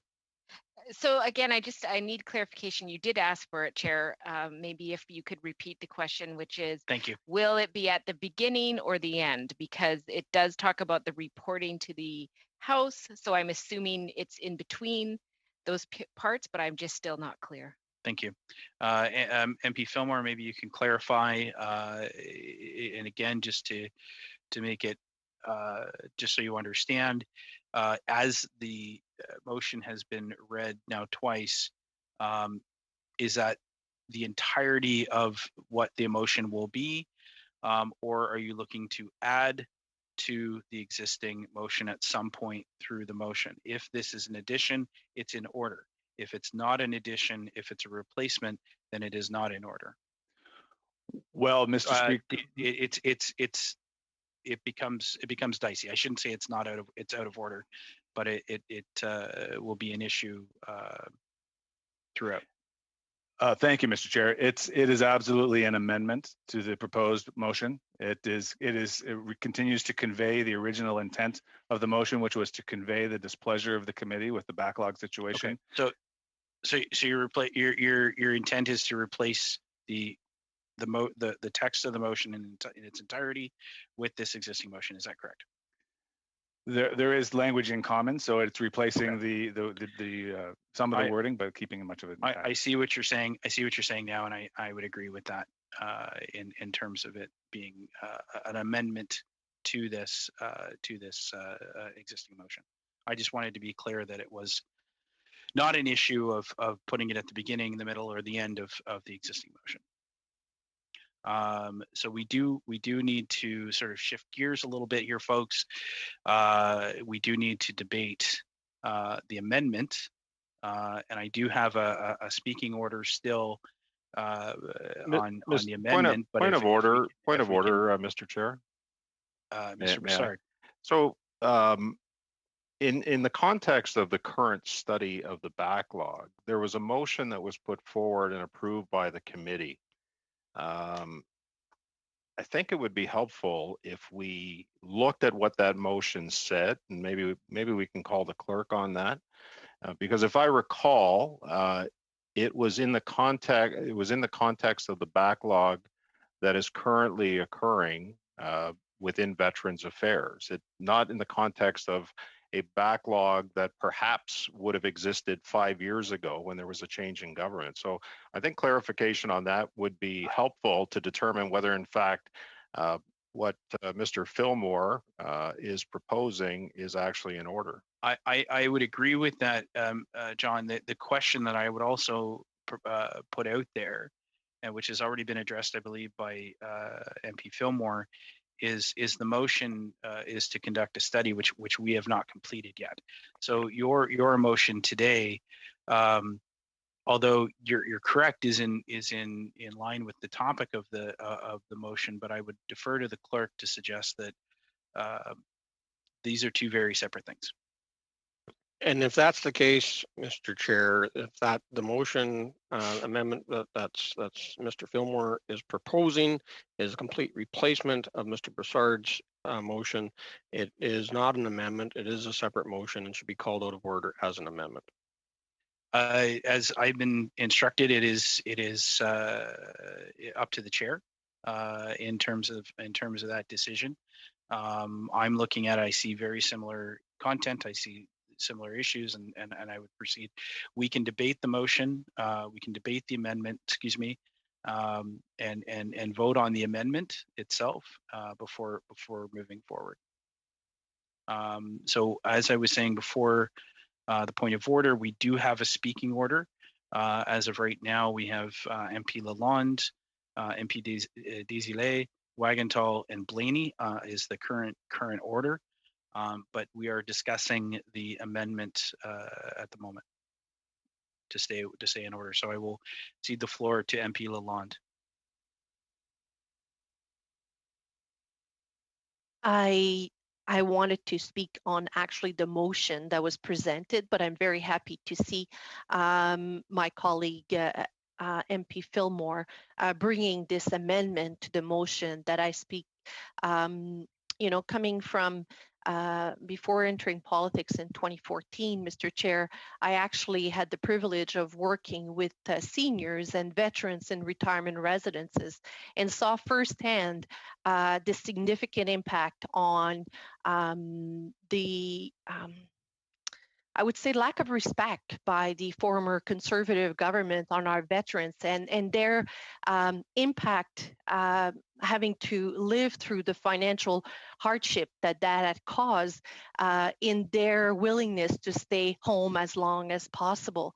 So I certainly have the utmost appreciation for our veterans and in what we're experiencing right now. And certainly Mr. Scott testimony today reflected since 2008, and many of our witnesses did speak about the fact that the backlog is something that has been part of our system for far too long. And I agree with all of you that it has to be, we are disappointed in this, but we have to put into context that this is not something that, just arrive upon us. And I would say, again, and I want to reiterate the fact that the issue that we are seeing is also two ways, right?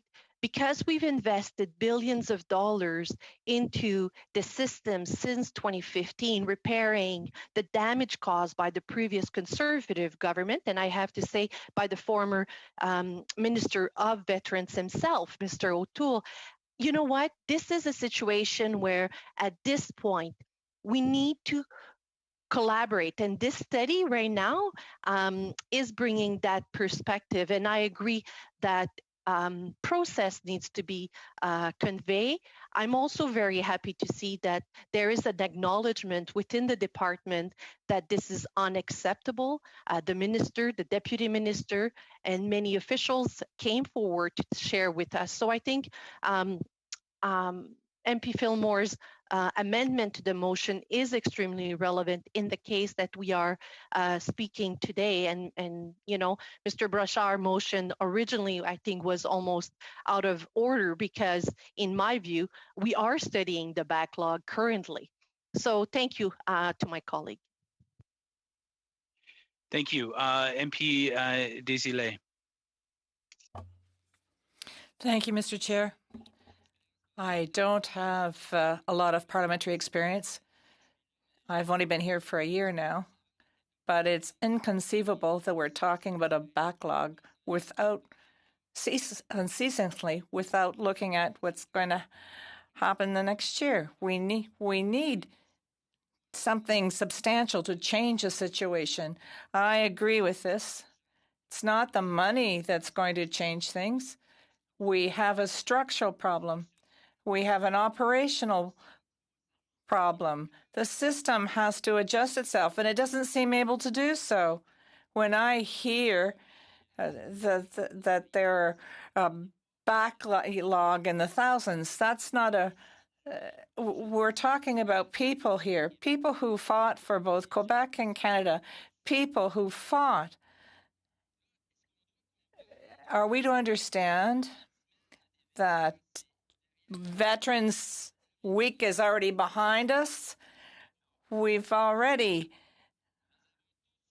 we paid tribute to them, and now we're talking about a backlog, and we continue to accept what is unacceptable.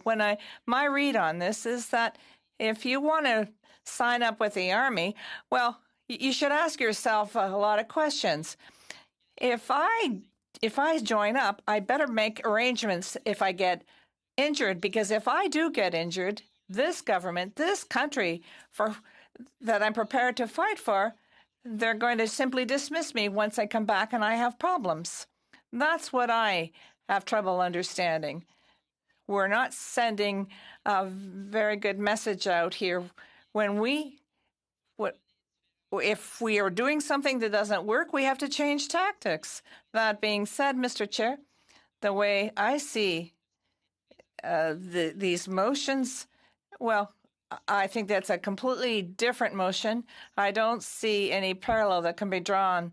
I think that the chair has to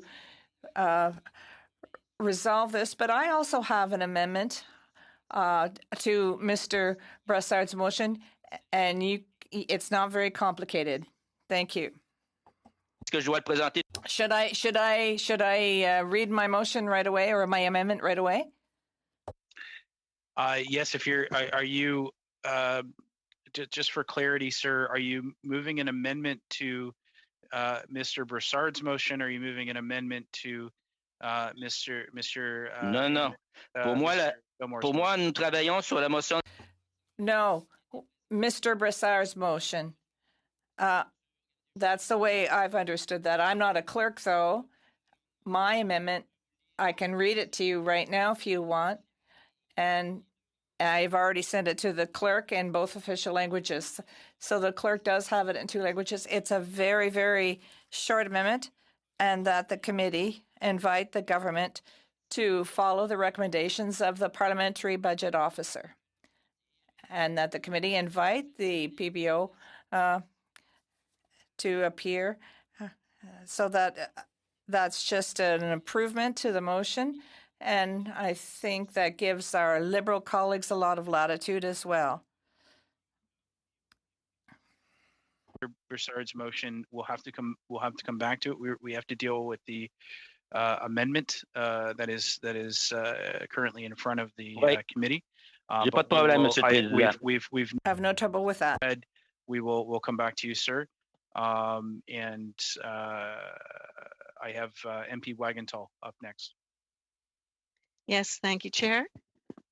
First of all, I would like to reiterate what I'm hearing over and over again is that what we learned again today after solid testimony from so many individuals from all aspects of this issue that we have heard over and over again over the past 4 years, there is a need for this committee to do the right thing. And I have to say, Chair, I challenge, if I'm capable, able to do that, your interpretation of this as an amendment from MP Fillmore. This is not an amendment. This is a full change of a motion. I would encourage you to talk with the clerk further about that. The fact is, we hear over and over again, it's not about the money. I keep hearing about $10 billion that this government has put forward for veterans. If they can't access it the way that it's supposed to be accessed, it means nothing to them because the proper processes are not in place. Over and over again, Veterans Affairs is failing, and it needs to be changed so that things are different for the future, and this can be handled in a very expedient way. So for those that are on the other side of the floor that are frustrated with this motion that John has put forward, I would encourage you to look inward and realize that the most important thing that you can do as Liberal members of Parliament or whomever is to go to that House and say strongly, along with this entire committee, that we are not satisfied with the direction that the government is going. It is baby steps, it is band-aids, it is not working. We have heard over and over again from capable people, the PBO, the previous ombudsman, people who are employers, part of the employment process for our public service, and most importantly, veterans, that this approach that we continue to take in government is not effective. And we have to, if we truly are saying that it's about the veterans, it's about the people, then we have to take a look at this and do what should be done in the first place and say to the House of Commons, we are not satisfied. There is much more that could be done. It would be radical, and this government likes radical change. This is a change that I don't understand why you are not prepared. They are not prepared to take that radical move. So I would encourage the chair to realize that the first motion is the one that should be on the floor. My colleague, Mr. Disley, his recommendation as well for an amendment, I would say is part of that process of what we need to do to move forward as a committee to encourage the changes that need to be taking place because of the motion that John has put forward on the floor. Thank you, Chair. Thank you, MP Wagentall. And now MP Blaney has the floor. Well, thank you, Chair. I guess for me, I just want to say that today we heard some pretty telling testimony. And the reality is many veterans are going without their basic needs being met because there is a problem in the system. And we can blame. And you know what? Both parties deserve part of that blame. So I don't feel comfortable now supporting any of these motions because you're not recognizing that the reality is veterans are struggling every day because levels of government have not done what they should have. They cut back services during the Conservatives. I remember that time. I remember that time from a different perspective because of the people I was serving who got a ton of resources cut from their department, which meant we were suddenly put in a terrible place where we couldn't look after people. But this government hasn't done their job to get this work done. And I'm absolutely horrified listening to the PBO today talk about his reality, listening to what this government is saying about the amazing work that his department did to really uncover some of the challenges. So at this point, I hope we get our heads put on correctly. Sorry to say that so frankly. And just remember that our obligation is to veterans across this country. Our committee should step away from partisanship and start looking after the people who desperately need us to do so. That's all I have to contribute. Thank you, MP Blaney. On the participant sheet, I have MP Broussard. Before I go to you, MP Broussard, just to clarify, we have an amendment to your motion on the floor. We also have the potential of another amendment coming once we've dealt with that amendment. But if we could focus on the amendment as it is right now. Thank you. Mr. Broussard, the floor is yours. Yeah, thank you, Mr. Chair. And I'll also remind you that we've been at this for 3.5 hours as well with a little break. So we may at some point, if this is going to continue, need to take a break. I know I will. And I really appreciated what Rachel said because I'm not looking, I'm really not trying to look at this on a partisan basis. I am extremely sincere in my intent to say, and I'm sorry that it's turned into a partisan basis with this amendment, even after the parliamentary secretary said that it wasn't partisan. But, I'm not the government. The NDP is not the government. The Bloc is not the government. The Liberals are the government. And we are hearing today from, at least in the second panel, a situation where on one side, the minister is saying that we're doing all these things, throwing money at the problem, throwing people at the problem. And then on the other side of that, we're having witnesses come in and say, this is not going to resolve the issue. The people and the money will not resolve the issue in its entirety. It's the process that's the problem. And so my intent, with a lack of confidence on one side and on the ability to be dealing with this situation by throwing money and people at it, but on the other side, the witnesses telling us that this is not going to solve the problem. All I'm trying to do is just say to the House of Commons, like, listen, this has been going on for years. I've stood up in the House of Commons and I've accepted responsibility as the critic for Veterans Affairs of the inefficiencies, inadequacies, and some of the things that we did as a conservative government.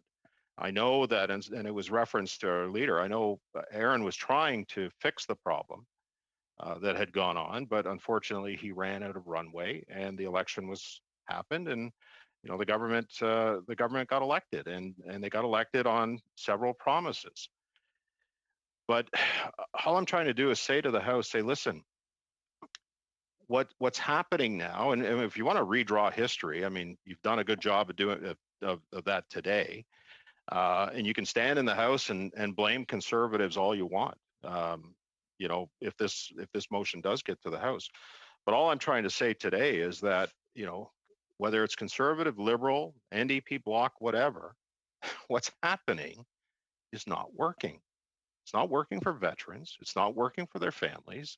And so we can come up with ideas that we can push forward within the House of Commons itself and say that these are the things that we believe need to be done.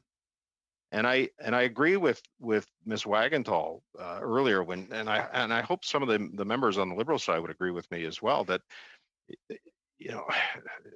we're trying to fix the problem, The people and the money are one side of it, but we're not necessarily doing anything on the process side. And so that's all I'm trying to do here, Mr. Chair.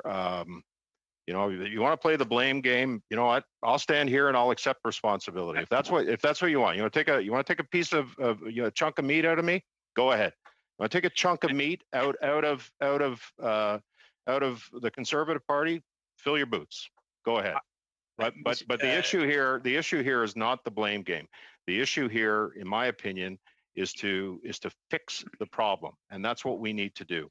And this amendment, in my opinion, reeks of partisanship. It doesn't try or in any way to attempt to fix the problem. It places blame, and okay, I accept blame.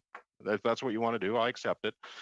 But let's move on and let's get this to the House and figure it out. And I will say, Mr. Chair, on a final note, that I still think that the motion that was put forward by Mr. Fillmore is out of order, regardless of what you believe, and I would challenge you on that it is completely separate to the motion that I put on the floor. It doesn't add anything to it. It's separate. So okay, so that's going to change things, sir. If you're challenging the chair, that takes us in a very different direction. I was about to comment on the fact that I personally believe that this is in 5 years of chairing committees, I have never been in a situation where we are in the middle of a study that we preempt all other witnesses that are yet to appear. We preempt the feedback from the analysts. We preempt the work of the members on this committee to come up with a report and move a motion to send it to the House. That, sir, it reeks of partisanship, with all due respect. And I will say that the motions that I have ruled that the motions, both motions are in order. If you are challenging the chair, we can move to that proceeding right now. Point of order, Mr. Chair. I will recognize the member Casey in a moment if I can get the clerk to identify whether I have to deal with the fact that the chair has been challenged before I move to another My point of order is in connection with the challenging of the chair. Okay, then go ahead, please. One, I would ask the clerk for your advice as to whether the motion to challenge the chair is in order, given the delay between the ruling that you made and the challenge. That's the first thing, and whether the motion to challenge the chair is appropriate after a lengthy intervention. I understand that the entire speaking slot should be used only to challenge the chair and not to engage in debate. So I think it is flawed on 2 counts. And I would ask for a ruling on that before we proceed with a vote on whether the chair's ruling should stand.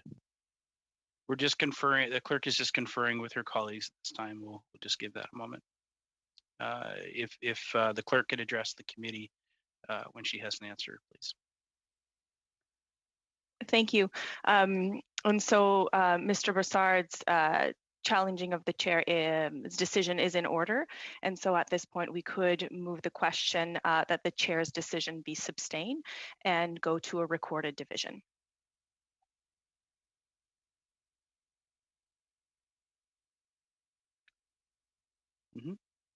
So I'm looking to Mr. Brassard, if you could comment if in fact you wish to challenge the chair.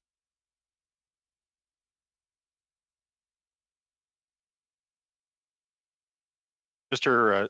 Chair, respectfully, I'm going to ask that we suspend for 5 minutes, if that's okay, because first and foremost, I do have to take a break. If that's okay with you, and then we can come back to it. If I can just confer with the clerk, I know that we have all been at this for 3 hours plus, but so have the team that put all this together. So I just want to make sure we don't have a hard stop coming up sometime soon. But I agree that possibly a suspension would allow us to move forward. We're good. Okay, so we will suspend for 5 minutes and come back in 5 minutes if that's enough, Monsieur Broussard. Okay, we are suspended.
Suspension.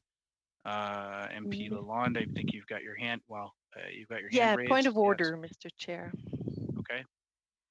You know, in the spirit of collaboration, and I think we can all agree that this committee had been moving forward quite consistently in our approach of finding solutions. And I was wondering if we could possibly create a friendly amendment to my colleague MP Fillmore. And I have to say, I'm not sure if MP Fillmore would agree, but certainly before we start doing those games of committee, Mr. Brassard, I would certainly entertain the idea of maybe presenting to all of you a friendly amendment to the motion of Mr. Brassard.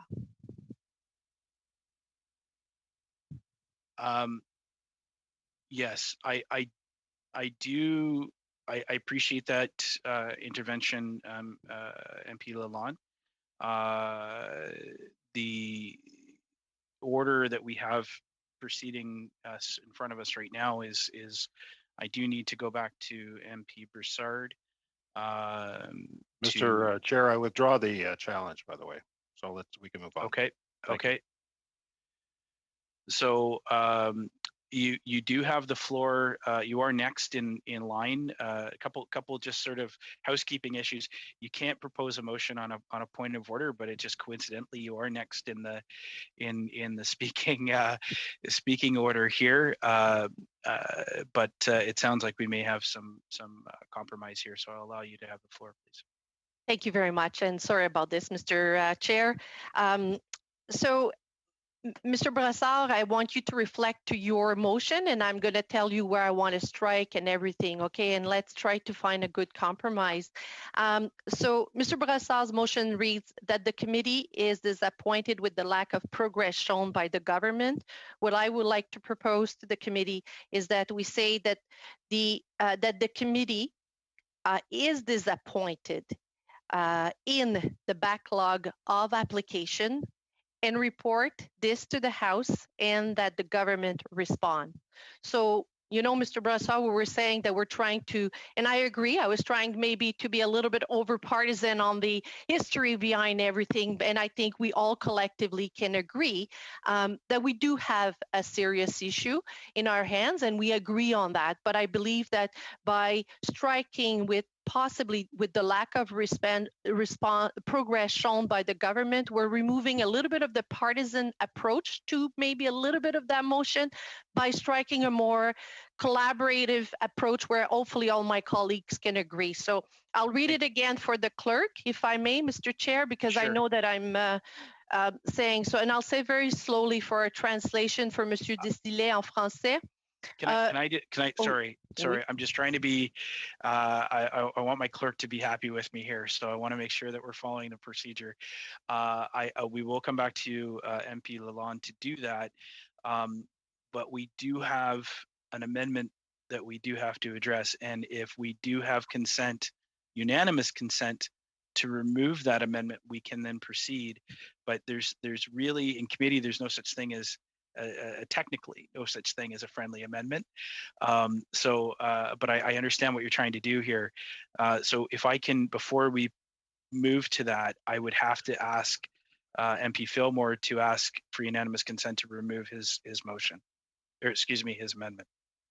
Thank you, Mr. Chair. I would like to ask for unanimous consent to withdraw my previous motion, but I'll just add, it's on the basis of what MP Lalonde has said, and if we go in that direction, we'll all be happy. If we go in a surprise different direction, I think we'd reserve the right for another amendment, but I like where this is going. Thank you. Does MP Fillmore have unanimous consent to remove his amendment? I am seeing thumbs up and yeses all around. Excellent. Mr. Chair? MP, yes, is this a point of order? It is a point of order, Mr. Chair. I am, and again, very pleased with Madame Lalonde's intent of her motion here, and I would be willing to accept her motion as a friendly amendment to my motion, so that we can move forward. Because again, I think we're all clear on this, that this has everything to do with our veterans. I certainly wasn't looking to lay blame, and if removing the word government gets us to where we need to be, I'm very, very pleased to be involved with that. Thank you. Thank you, Mr. Brassard. I will give the floor back to MP Lalonde, who still actually has the floor officially before I interrupted her. And if you could proceed to reread the motion for both the clerks and Thank you, Mr. Chair. And the translation. Proposing an amendment. Yeah, so go ahead.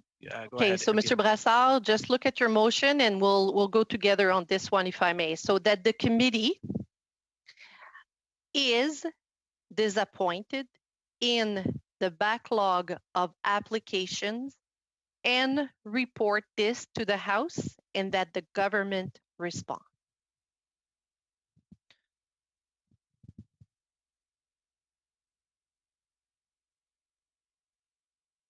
Thank you. And that is an amendment to MP Brassard's original motion. So we will have to, in fact, vote on that first. I do see two hands in the raised hand function.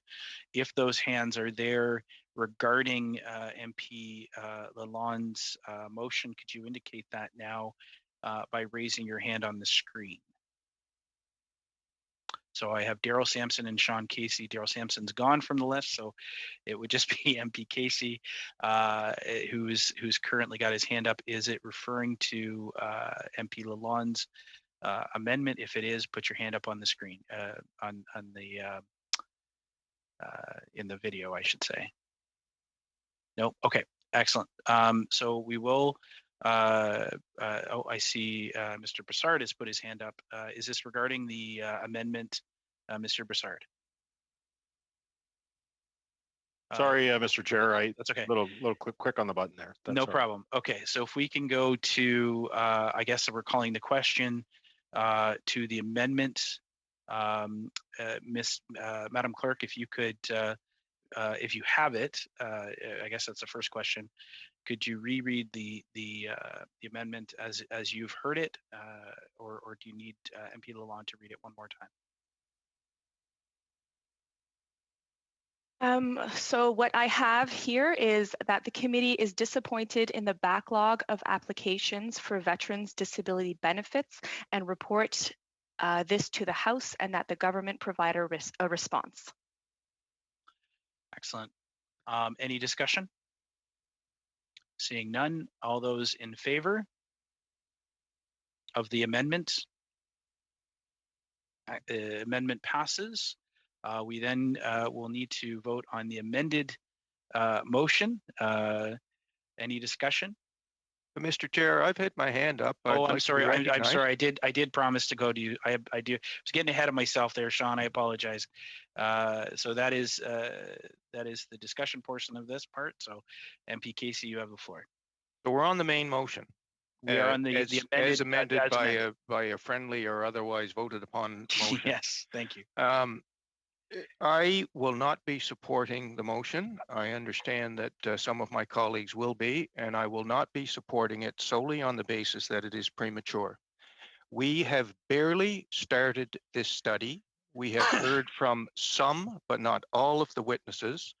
We have undertaken to witnesses, to the veterans community, and to the House that we're going to do a thorough study with multiple elements to the study, that we're going to report back to the House with a summary of the evidence, with our impressions of the evidence, with our proposed solutions. For us to prejudge where we're going to land on this, it may be a majority report, there may be minority reports, there may be any combination and permutation of advice that we're going to give the House and that we're going to give the veterans community when this is done. But for us to prejudge the outcome of the work of this committee, I think does a disservice to the members of this committee. I think it does a disservice to the witnesses from whom we have not yet heard. I think it does a disservice to the veterans community. And not only that, but even if we offer this prejudgment to the House today, what does that say to the witnesses that come next week on this topic? We've already decided what the outcome is going to be. It doesn't matter what your testimony is. So I think that this is something that is completely premature, completely inappropriate. And whether you're a liberal or a conservative or a bloc or an NDP, this is not the right way to do parliamentary committee work, and I'll be voting against it. Thank you, MP Casey. I see MP Broussard, you have your hand up as well. Thank you, Mr. Chair. Just quickly, I see this as an important indicator, and I know Mr. Casey spoke about the veterans community, an important indicator to the veterans community that we are, in fact, as a committee, disappointed at the current state of the backlog. And to indicate that in a formal way, I think is an important message to send to the Veterans Committee. On the issue of precluding anything, I don't think this does. I think we will have our witnesses come next week, as we did today, who offered very pragmatic solutions to this problem, much of which I expect will end up in the final report. And I think I think this does send a message to the veterans community myself. So I'm asking for everyone to support it. And again, I appreciate Ms. Lalonde and her amendment on this, and I think it accurately reflects what my intent was. Thank you, Mr. Chair. Thank you. And if I can move to calling the question. I'm going to ask for a recorded vote, please. Yes, of course. We have everybody on camera. If you are not, let's see. I got to do a head count. 1, 2, 3. Yes, I see all on camera. The question is, of course, voting on the motion as amended. Are you in favor of the motion as amendment or not? So I will allow the clerk to proceed with the recorded division. Thank you. Mr. Amos.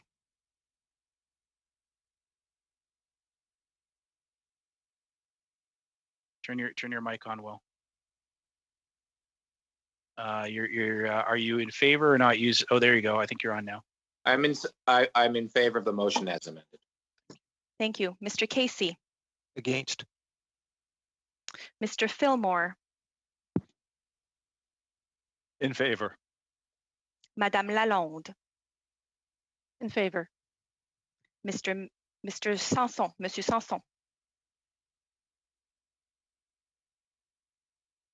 We couldn't hear you there, Daryl. Try again.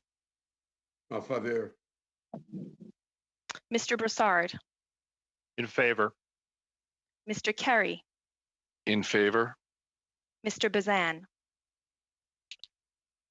I believe it's Mr. Seaback. Yeah, Mr. Bazan left, and I'm back. My apologies. I hadn't noticed that change. Mr. Seaback. That's okay. In favor. Ms. Wagenthal. In favor. Monsieur Desilets. Oh. In favor. In favor. Yeas pour 10, 10, nays contre 1. Thank you. The motion carries. Moving on very quickly here, because I know everybody's needs another stretch as we're now working on to our fourth hour of this meeting. I do want to remind everybody that we have confirmed to meet next on Monday and Wednesday from 3:30 to 5:30 at our new regular. This is going to be hopefully our new regular time slot.